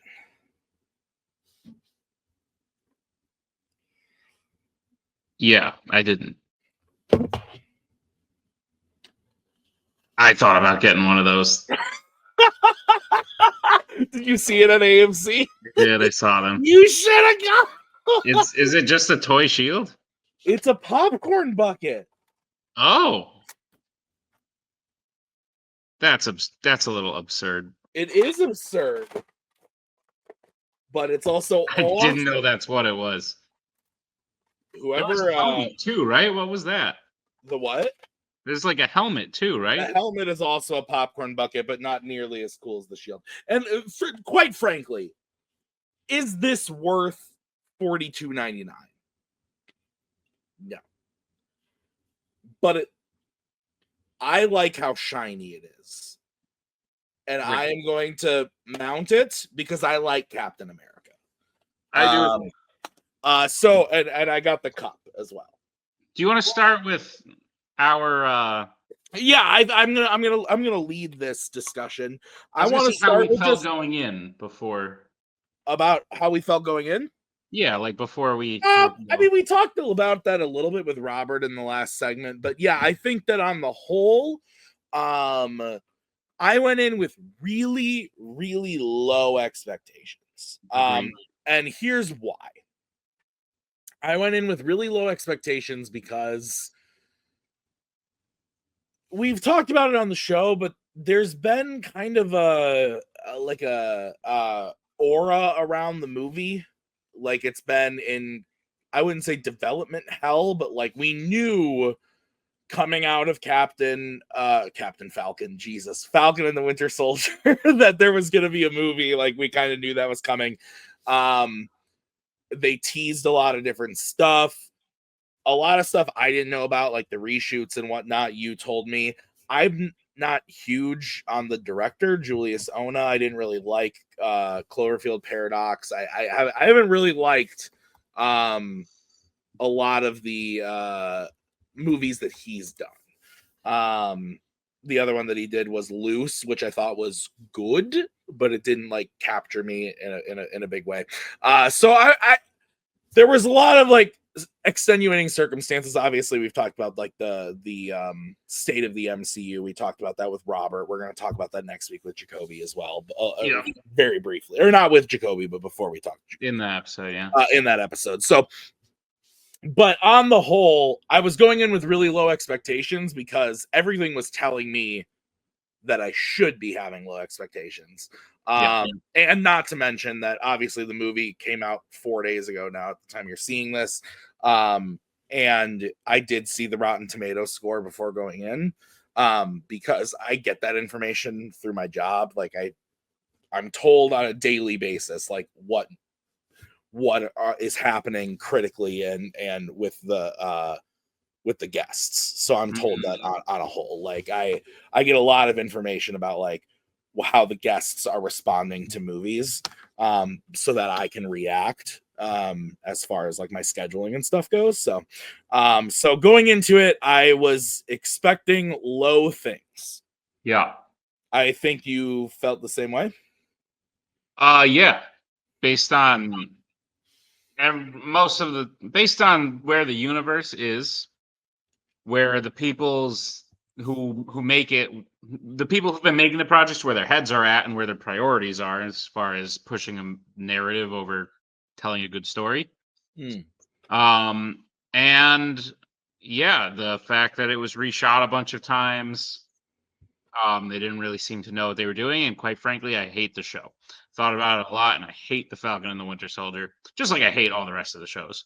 Which we've talked about it. I mean, to be fair, I rewatched the show after our conversation with Robert, but before filming this and before seeing the movie, and I lowered my score. I would not say that I hate it by any means, but I think I like, and I know, and this is not to rub you the wrong way, I know that you like Sam and I know you like Bucky, but like those two could be on screen fucking fixing the boat for 6 hours of 6 episodes and I would watch it and love it. So like I still enjoy it, but it is by no means something I'm popping on every day like I could the Winter Soldier or I could. I think it's a bad show with great characters in it, quite frankly, but bad show. I really don't like the villains. Like I think Erin Kellyman is a good actress. I've seen her in other things that I like. I'm not seeing her in anything where I thought she was particularly great. I thought she was quite good in the Willow show, which I know doesn't. Yeah, which is fair. But anyway, go on. My only other experience with her is Solo. But like, she's playing a bad guy who they just kind of tell us we're supposed to feel bad about and like sympathize with, and I agree. And that's where my main issue with the MCU is in general, is they just tell us what we're supposed to feel instead of creatively making a story that makes us feel that way. That's fair. And then we get to this movie. Expectation, bottom of the like garbage. I go in, I went and saw it with Giancarlo and our friend Jack. Nice. And I remember telling them, like, guys, this is gonna be bad. And they were excited for it, so I felt but I'm the Mr. Negative, so I was like, this is gonna suck, it's gonna be awful. Movie ended. They looked at me, and I looked at them, and I said, I'm not mad. I kind of liked it. Yeah. I know that's a very unpopular thing to say. A lot of the movie reviewers who I watch, who a lot of our friends. Sure, but a lot of the movie reviewers who I watch online, like the popular ones, who tend to agree with me on things I watch, were also shitting on this. And I watched it, and I kind of liked it.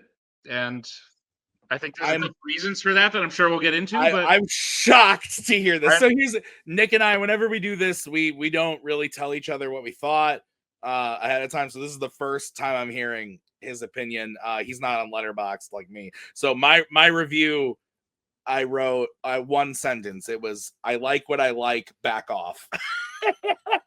That's it. And I'm sure, frankly, before we get like super into it, I have a feeling that Nick is probably going to be mildly more critical than I am. Probably. But on the whole, I agree. I saw it with my dad and with Maggie. It ended. We went into it. I got home from work on Thursday, and my dad was with my mom babysitting Ellie. And my dad looks at me and goes, "This movie we're about to see, I hear it's pretty bad. And I was like, yeah, the reviews aren't coming in really hot. And I said, but for me personally, a bad MCU movie is a movie I would rather watch than a lot of other things. So yeah, well, that's fair. I was like, but for me, like, if I get to go see Sam Wilson on the big screen, like, I'm a pretty happy guy. Yeah. And so, I just wish we didn't have to see him in a show first. yeah, that's fair. But the movie ended, and I looked at my dad, and I was like, "That was all right." And there were times where I was laughing. Yeah, he had to leave right away, so he didn't see the terrible post-credit scene. Which, let's be honest, the post-credit scene is terrible. Yeah, that's what it is. But Maggie, when she came back, she left when there wasn't a mid-credit scene. Oh, full spoilers, by the way. We're gonna like totally talk about everything. But she left to go to the bathroom, and when she came back, she looks at me and she goes, "So I didn't hate it." And I was like, "No." And to be clear, like, I wish I loved it. I wish I was. I do believe the reason I didn't hate it is due to my extremely low expectations. Correct. But I think I agree with you, what you said. I was actively like watching the movie. There was one moment in particular where I was like, this is not good, and I wish this was better. And I wonder if you know what I'm thinking about. But everything else, I was either like, this is actively entertaining me, yep, or I'm really enjoying it. I kept waiting for the turn. Like, it happens like all the time where you're like, yup, not enjoying this anymore. And it just never happened. Yeah. And can you guess? I don't know what moment you're talking about. What moment is that? I thought the scene with Bucky was not good. Wow. We're going to disagree. That's fair. I thought there was a dumb thing about it, but I love that Bucky was there. I think the fact that Bucky came to Sam as a friend in that moment, spot on, love it. I thought the writing was awful. It was just Sam sitting there being like, this is what I need to do, blah, blah, blah, blah, blah, blah, and Bucky being like, how does that make you feel? It was just, it felt very, that of all, because again, if I didn't know there were reshoots, sure, knowing there were shit ton of reshoots, that scene felt like a forced, we gotta put this in to throw Bucky into the movie type of moment. I agree with you, because a lot of the things they tried to handle in that scene is what the show was about. And again, and I think they did a really bad job with the show. But I think part of the reason I like that scene is because I tried to go into this movie forgetting the show existed. That's fair. And it works, honestly. It does. It works without the show, apart from Isaiah, apart from Isaiah, and which honestly, Isaiah, I think, is the best part of the show. But I agree. Yeah. But and Joaquin Torres a little bit, but you would pick up like, oh, it's the new Falcon. Okay, great. Yeah. That moment I thought was great because it outlined everything I've been saying about Sam and Bucky, other than the fact that Bucky's running for Congress, which made me want to jump out of a window, because I was like, oh, I thought it was kind of cute. But... No, stupid, because my whole reason for Bucky not being Captain America is the past he has to atone for. So he can't be, he needs to it's not that he can never be cleared of that past or that it's even his fault, but the optics would be bad. But the optics don't matter if you're running for Congress. So I was really mad that he was running for political office. I was like, that is stupid. Especially when he's coming up in a movie where he's fighting the Void. It's stupid. Yeah, again, I mean, we talked about that with Robert, but I don't know who the Void is or any of that shit. But anyway, the scene, I thought the writing was fine. The joke about it being his speechwriters went on a little too long, and I was all right, we get it, haha. But he's, and again, taking the show out of it, he's what Sam Wilson should be about, because it mirrors real life, should be about everyone telling him you can't be Cap because you're not Steve Rogers, because you don't have the serum, You can't fight. You weren't a war hero. You were just a regular like soldier. Blah blah blah. Whatever. When in reality, Sam has been the most loyal, brave person in the MCU. He has gone into all the same fights with Bucky and with Steve without Super Soldier Serum. And he's been there by their side, and he like Steve comes up to his door in Captain America the Winter Soldier and says, "People are trying to kill us. We need your help." He looks at Steve, who he's met once, and Natasha, who he's met once, and says, "Get in here. Let's help." Yeah, how do we do this? Like, yeah. And No, I agree. he 100%. works at the VA. He like helps people. He's just the ideal person to take up the shield as himself. I agree. I think I've been totally convinced of that.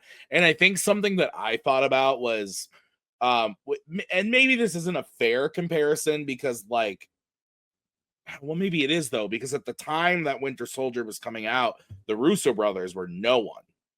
And they had done comedy. They'd done comedy and the Community, and that's it.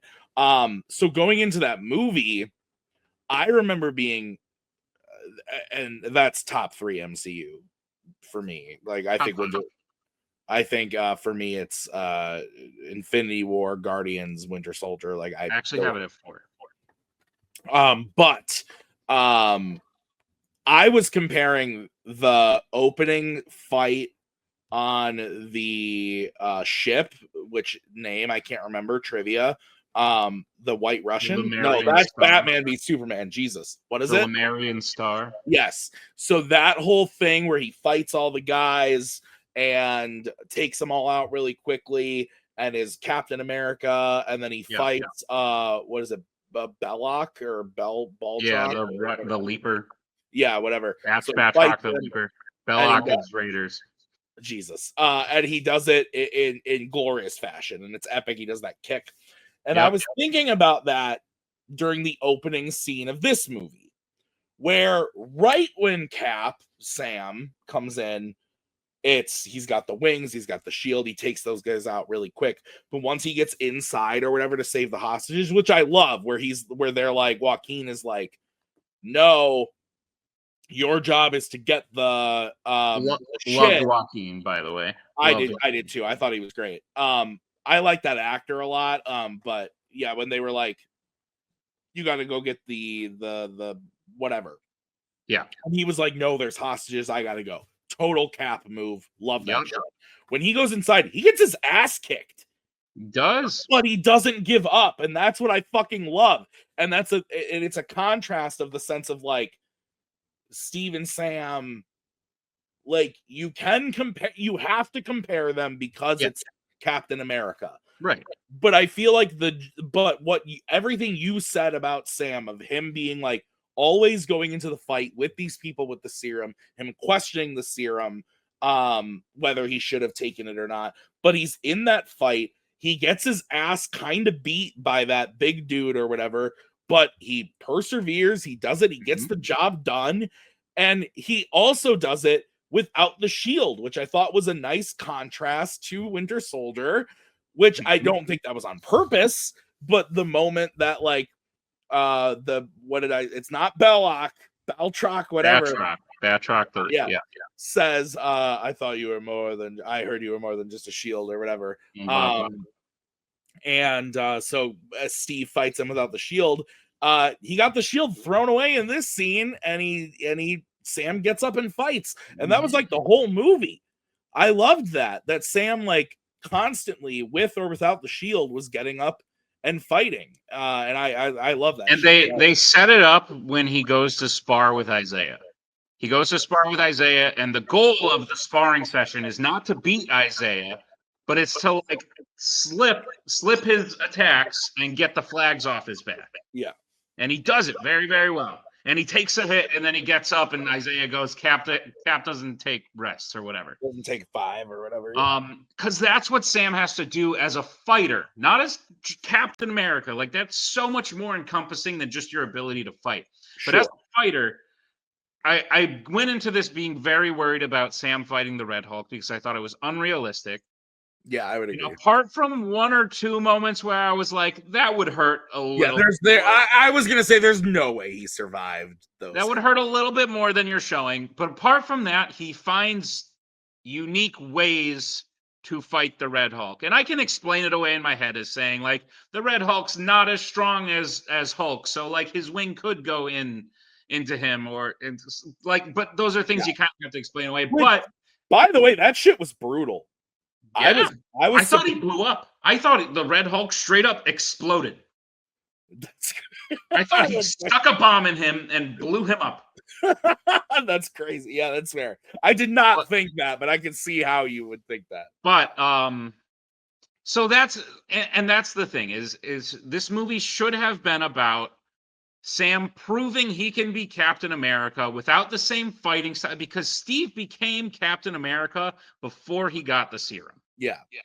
He became Captain America when he stood up to that dude in the alley and proved that he could do this all day. And he truly became Captain America when he jumped on the dummy grenade. Yeah. When Phillips throws a dummy grenade and he jumps on, he goes, "You don't win a war with you win a war with guts." And he throws it, and Steve's the only one with guts. And it's like, and honestly, like, I know you love the first Avenger like way more than I do. I like it quite a bit. I think that and No Way Home are fighting for my top 5 at all times. I think that Winter Soldier and Civil War are in like another league. I agree with that. With the first Avenger, I'm saying first Avenger is like, it might not even be in my top 10. That's fine. I love it, but like, I think I think First Avenger is a better movie than this movie. Yes. Oh, yes. Absolutely. But I think this movie did as good of a job as showing me this Captain America's first real like threat. Yes. As Captain America as Steve's in the first one. That's how I felt coming out of it. Now again, there are things that I think like I thought that this movie tried to garner kind of harken back to the Winter Soldier like political thriller vibes. It felt like that at times. It didn't totally succeed in my opinion. Sure. But I liked that aspect. I liked the political thriller aspect of it more. There was no multiverse bullshit. Yeah, it was just that's why like you go to phase 1 of the MCU, it's all very grounded in Thor, I guess is totally grounded. It's yeah. You know what I'm saying.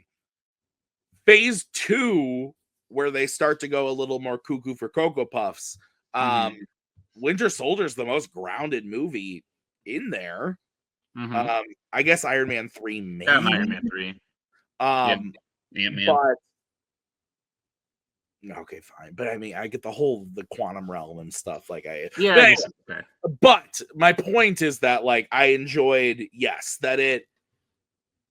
what I like about the MCU is when it feels connected to a universe I love. But still can contain its own story.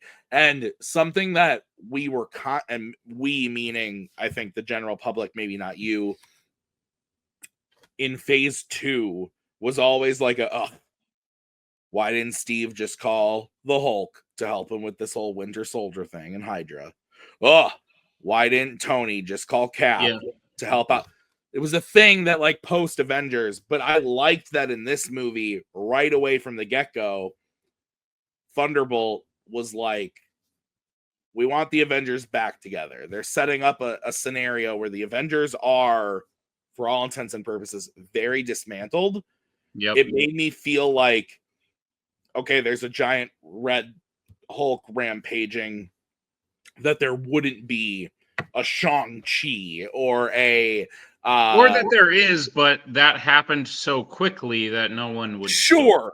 But like it could be secluded in its own spot and it not needing to be an issue. Though I gotta be honest, even though it's like so many movies removed, when the Red Hulk jumped into the Pentagon, I was like, Spider-Man was there.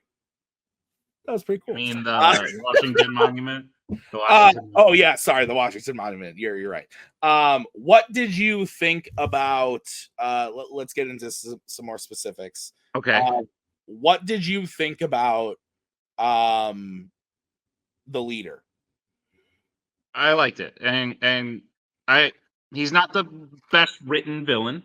No, He's not very his motivations don't run very deep.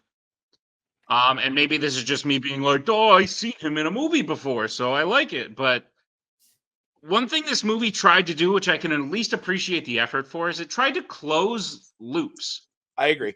One of the biggest issues with Phase 4 is how many things they've just left wide open.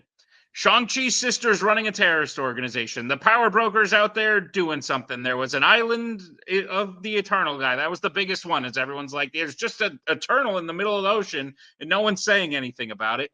The Black Knight has a sword. Like, all of these things that feel like they're going nowhere. So something I appreciated in this movie is they at least tried to say, look, we acknowledge this universe is still together. Yeah. And we see the thing in the ocean, and you might not have liked what they did with it. I didn't mind that they were like, this is where adamantium comes from. But at least they were trying to do that.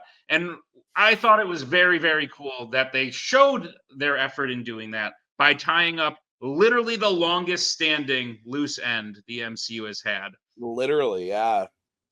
Was Samuel Stearns hinting at becoming the leader. I thought it was cool because, like, I love Thunderbolt Ross as a character in the comics and in the movies. I liked him. It sucks that it wasn't William Hurt. I thought Harrison Ford did a good job. But I thought Harrison Ford was great. I thought he did very good. Sorry, go ahead. It's just hard for me. It's unfortunate timing because it's hard for me to see Sam being like, I know you're trying to do better. And it's like, I haven't really seen him do bad before, but like, I know he has, you know what I mean? For me, it wasn't so much that type of stuff, but the Liv Tyler thing at the end fell so flat for me because it wasn't William Hurt. Yeah, I agree with that. I love that. Also, like, the Hulk wasn't Edward Norton anymore. So correct, totally. They should have just brought in a totally different actress. I think the difference is that post The Incredible Hulk, William Hurt has never interacted with Bruce Banner again. Like, he's in Civil War. After Incredible Hulk, Civil War is the first one he's in, and then Avengers and Black then he's Widow. hiding in the back in Endgame until Rhodey like hangs up on William Hurt, and then Bruce comes out. But the leader, you asked about the leader. Whoa. Or not Endgame, Infinity War. Yeah. You're right. The leader. Yeah. I was looking forward to seeing him. So all they had to do was really just not screw him up. And I don't think they did. I don't think they did anything particularly interesting with him or particularly like revolutionary with him. But it was cool to think that Thunderbolt Ross, being the character he is, would think it's a good idea to take Samuel Stearns, who has now developed a supermind, becoming the leader, and used him as an asset to further his position. I thought that was totally plausible. And if you want to say that it's a thin motivation, just the general idea that Ross promised to let him go and he didn't, and he's mad, that's good enough for me. Yeah, no, I mean, I didn't really have any issues with him at all until I thought the green screen was fucking terrible at that final scene with him and Sam was really bad. But I didn't notice, but yeah, that's fair. But yeah, no, I enjoyed it. I think again there wasn't. I think my biggest problem with the movie was the writing. I thought the actual scenarios and the things they were doing all made sense. Okay. And I was fine with. But the actual, like, I'm going to steal something from Jacoby, but Jacoby put this in his review where he was like, they pulled a Netflix where Netflix came out and said a thing where, like, in our shows, we need to say what we're doing so that if people weren't paying attention and then come back to it, they can know. So what Jacoby said was he pointed that out, and then he talked about how they were like, we got invited to the White House. And then in the next scene, they were like, we're in a limousine going to the White House. And then in the White House, they're like, isn't it crazy? We were invited to the White House. It was like, okay, I get it. So I thought the physical Writing wasn't the strong suit of the movie. I would agree with you. But I think also that comes with the issue of there were like 6 writers on the movie because there were so many reshoots. But to me, I don't need. Writing's been the worst part of all the stuff post Endgame, by the way. But so here's the thing, though, is like the writing in Thor: The Dark World is not very good. I like that movie because of the characters. I think you need to specify what you mean by writing. Do you mean like the plot, like how I'm saying the physical things they are saying, the dialogue writing. Okay. The actions that the characters are taking, I am pro. Gotcha. I am for. I like in that movie. I like the action. I like the way the movie looks. And I feel similarly about this movie in that like the actual dialogue was kind of like nauseating at times to me. Okay. But the action I thought was really good. The whole fight scene on the Celestial, I thought was great. I saw it in 3D. Yeah. I thought it was really, really well done. Yeah. And I knew Joaquin like wasn't in like any special IMAX or Dolby or anything like Dolby. that. I saw it in Dolby. It was great. How was that? It's good. Really Dolby good. is eyesight's getting a little rough because I stare at screens all day, but Dolby is chef's kiss. It was great. Yeah. Yeah.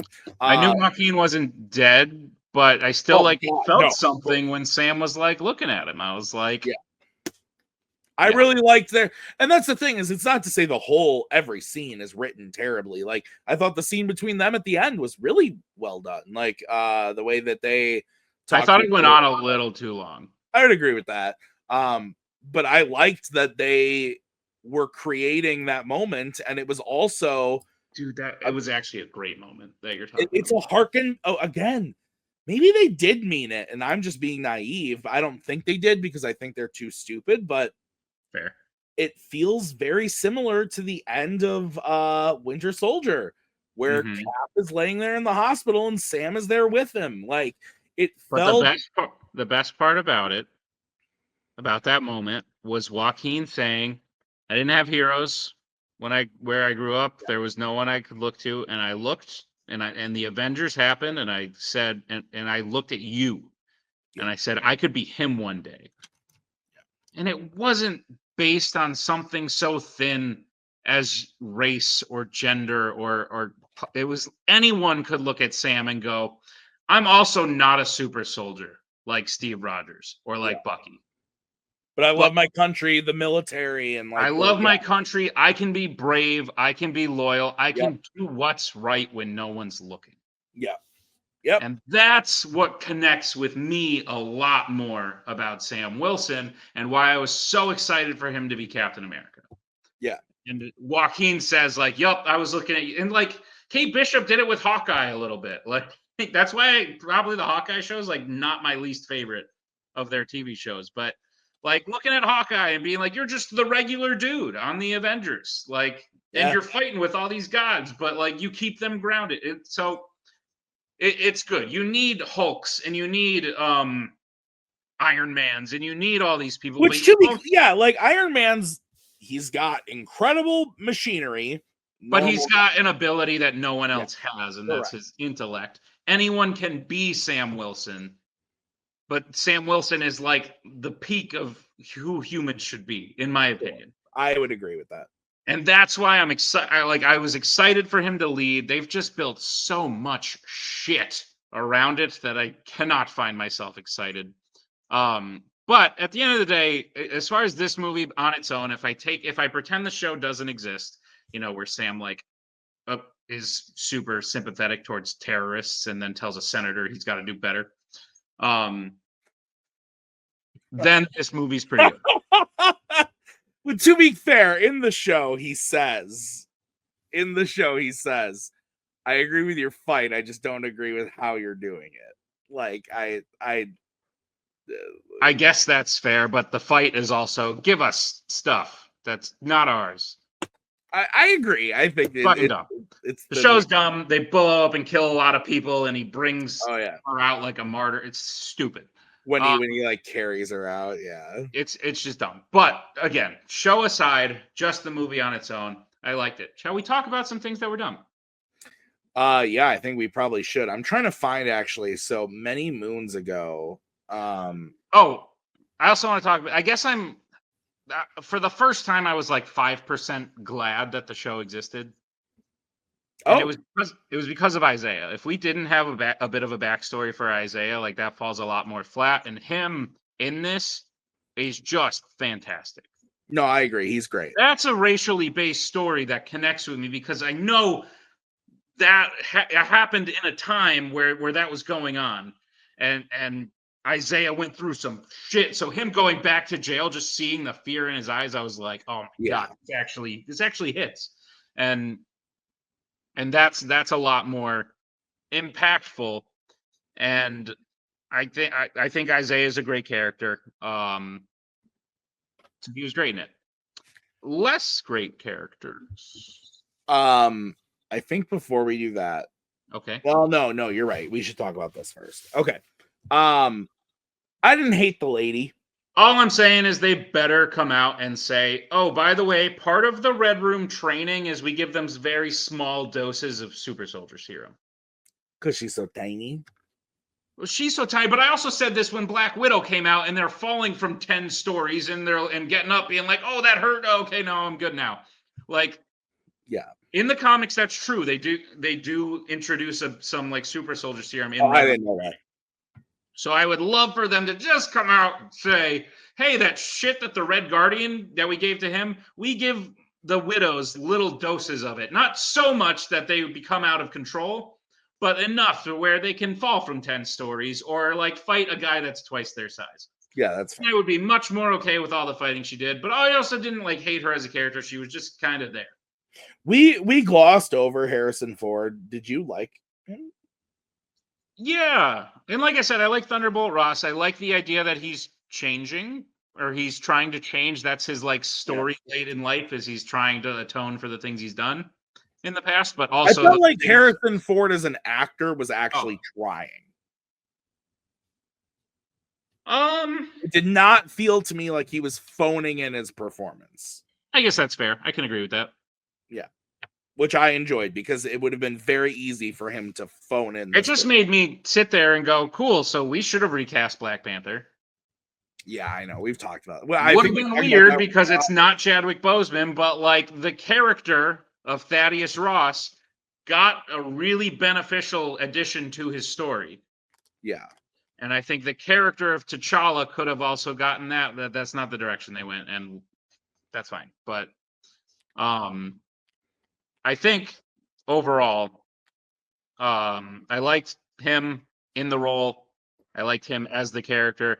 I hope we see him again in Thunder. I was saying at the end, I was like, it feels weird that they would get him and not because Harrison Ford's up there. And well, that's what Robert said earlier too, was that they didn't like cast someone a little bit younger. Yeah. So I'm hoping we see him in Thunderbolts and he completes his redemption arc and maybe dies at the end of it. That would be fair. Yeah, that's fair. Pretty dumb thing I thought of after. The way he gets powers, I don't like it. Yeah, I mean, yeah, that's fair. What would have been much better? He says, I was dying. I had to go see Stearns because I was dying. And instead of Stearns giving him pills that slowly gamma poison him over a course of years and he eventually turns into the Red Hulk, would have been him going and letting Stearns full on operate on him because he's going to die otherwise. And Stearns, the only thing he can do is Put what him he's done before and turn him into the Red Hulk. So I didn't love that at the end of it. I realized, oh, Harrison Ford doesn't know, or Thaddeus Ross doesn't know that he's going to turn into the Red Hulk when he gets angry. He just knows something's up when he gets mad. I mean, I figured that from the trailers. I was hoping he was hiding a deep secret of a couple years ago. I was dying. I went to my asset who I've kept in jail, Samuel Stearns, and said, fix me. This is how he fixed me. I've been able to keep it under wraps, but now, like, that I'm the president and there's all this pressure, like, now it's finally bubbling over. That I thought would have been a lot more compelling than just he's been taking gamma pills. No, that's fair. That's I like, yeah, what you just said. That sounds the way better. But yeah, this is a weird movie where, like, I was something I'm going to spoil.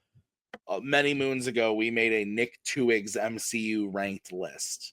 We have not updated it in a long time. We're gonna update it. It's gonna happen. Guess what's gonna be towards the bottom? This movie? No, just most things. Oh, well, no shows on it.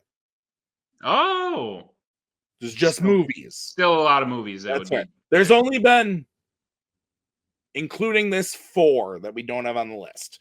But anyway, I went to my list and I was like, I was trying to decide, you know, like, at the lowest, I'm going 3 stars on this movie. 3 out of 4. Okay. Or 3 out of 5, rather. Yeah. 3 out of 5.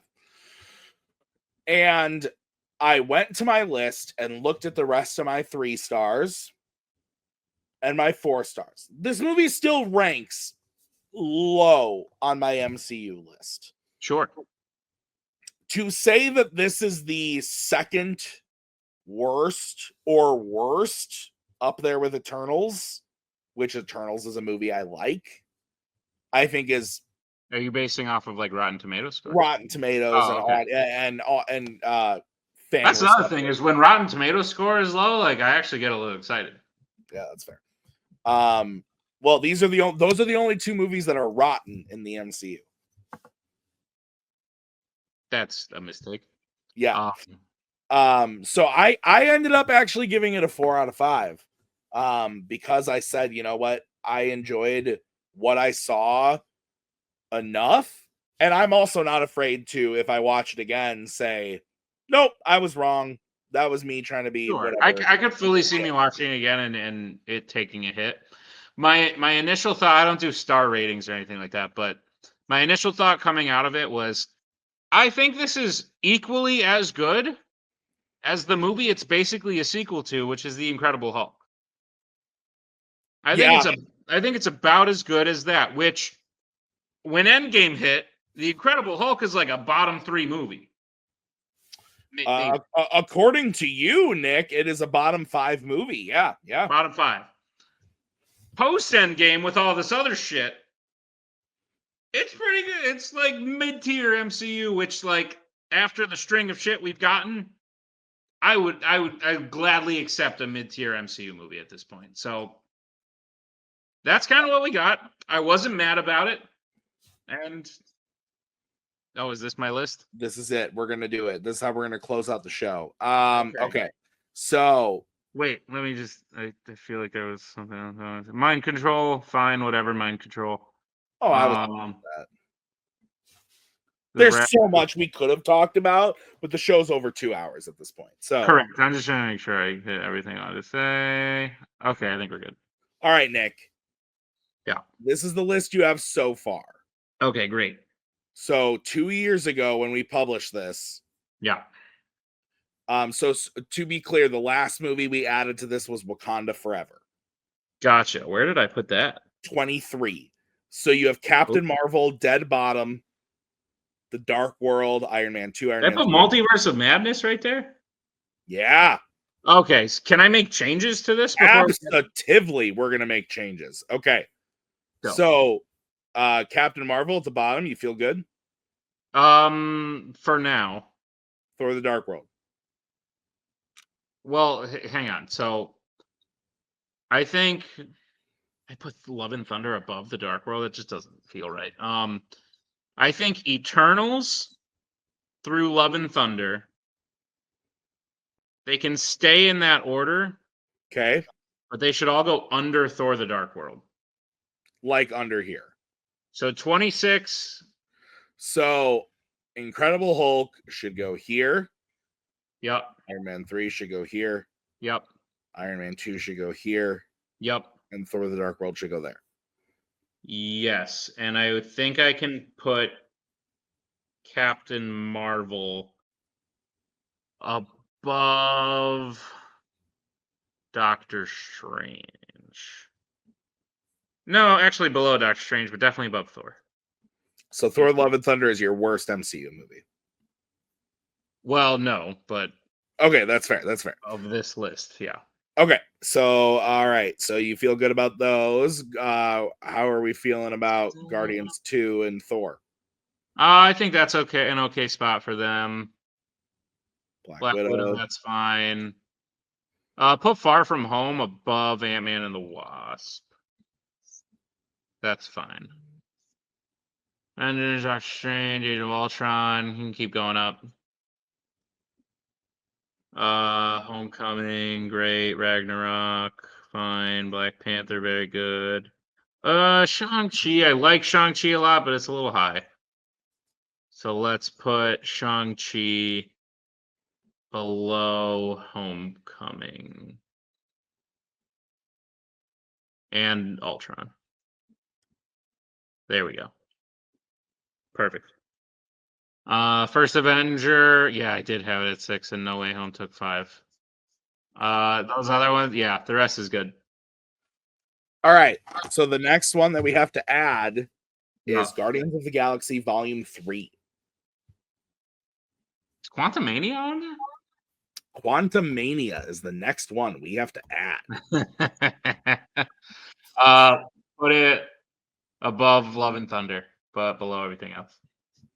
Okay. Guardians of the Galaxy Volume 3. That'll actually be a little higher. Above Volume 2.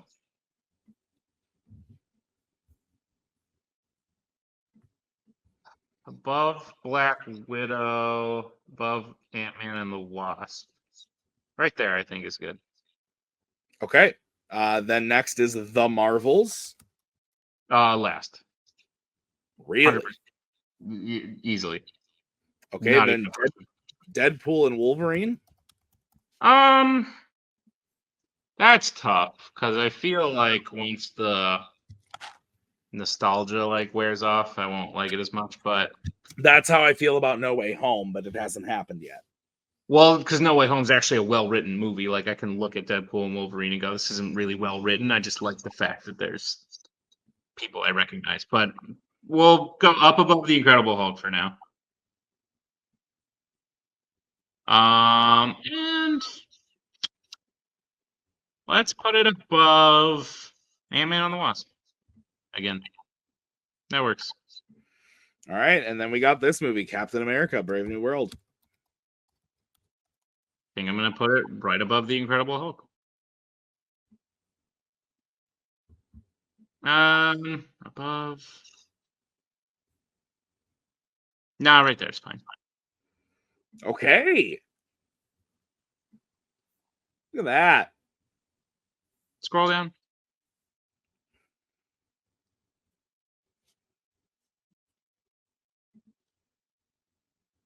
Yeah, that looks right. I love it so much. It's so different from my list, but also similar. Okay, well, that's our quick review of Captain America. Quick, as I say. 47 minutes later, Brave New World. I think the consensus is it was good. It was fine. Amongst us, yes. Amongst everyone else, it's like an abomination. But truthfully, it just needed to do so few things to be good in my eyes, and it did those things, so I'm happy with it. Yeah. Next up, Thunderbolts is the next MCU movie. We'll definitely be back with a review for that, but maybe we'll have a review for something else in the future if I can get Nick to the cinema. But this closes out this episode of round 4. Thank you to Robert for being on the show. This was a supersized episode, but glad to be here for it. So thank you. We'll be back next week with Jacoby Bancroft. What are we doing next week with Jacoby? We're talking about a lot of different stuff. Jacoby's basically a rising star. His fame is growing. He's on shows. He's best friends with Colin Jost now. Yeah, So- I personal best friends. Yeah. So we're talking to him about all that. It's gonna be fun. Yeah, That's yeah. very good. I think that's one of my favorite ones we've shot so far. So I would agree. That was a good one. So please check out that episode next week. But I believe also the fandom season is kicking off on Sunday. Tomorrow. Last one standing was. Oh, I'm sorry. No, yesterday was Survivor finale. Congrats again to Robert. Last one standing is this upcoming Sunday. You are correct. Yes. So be sure to watch that. It's going to be very good. So thank you guys for watching. We'll see you guys next time with another episode of Round 4. Bye.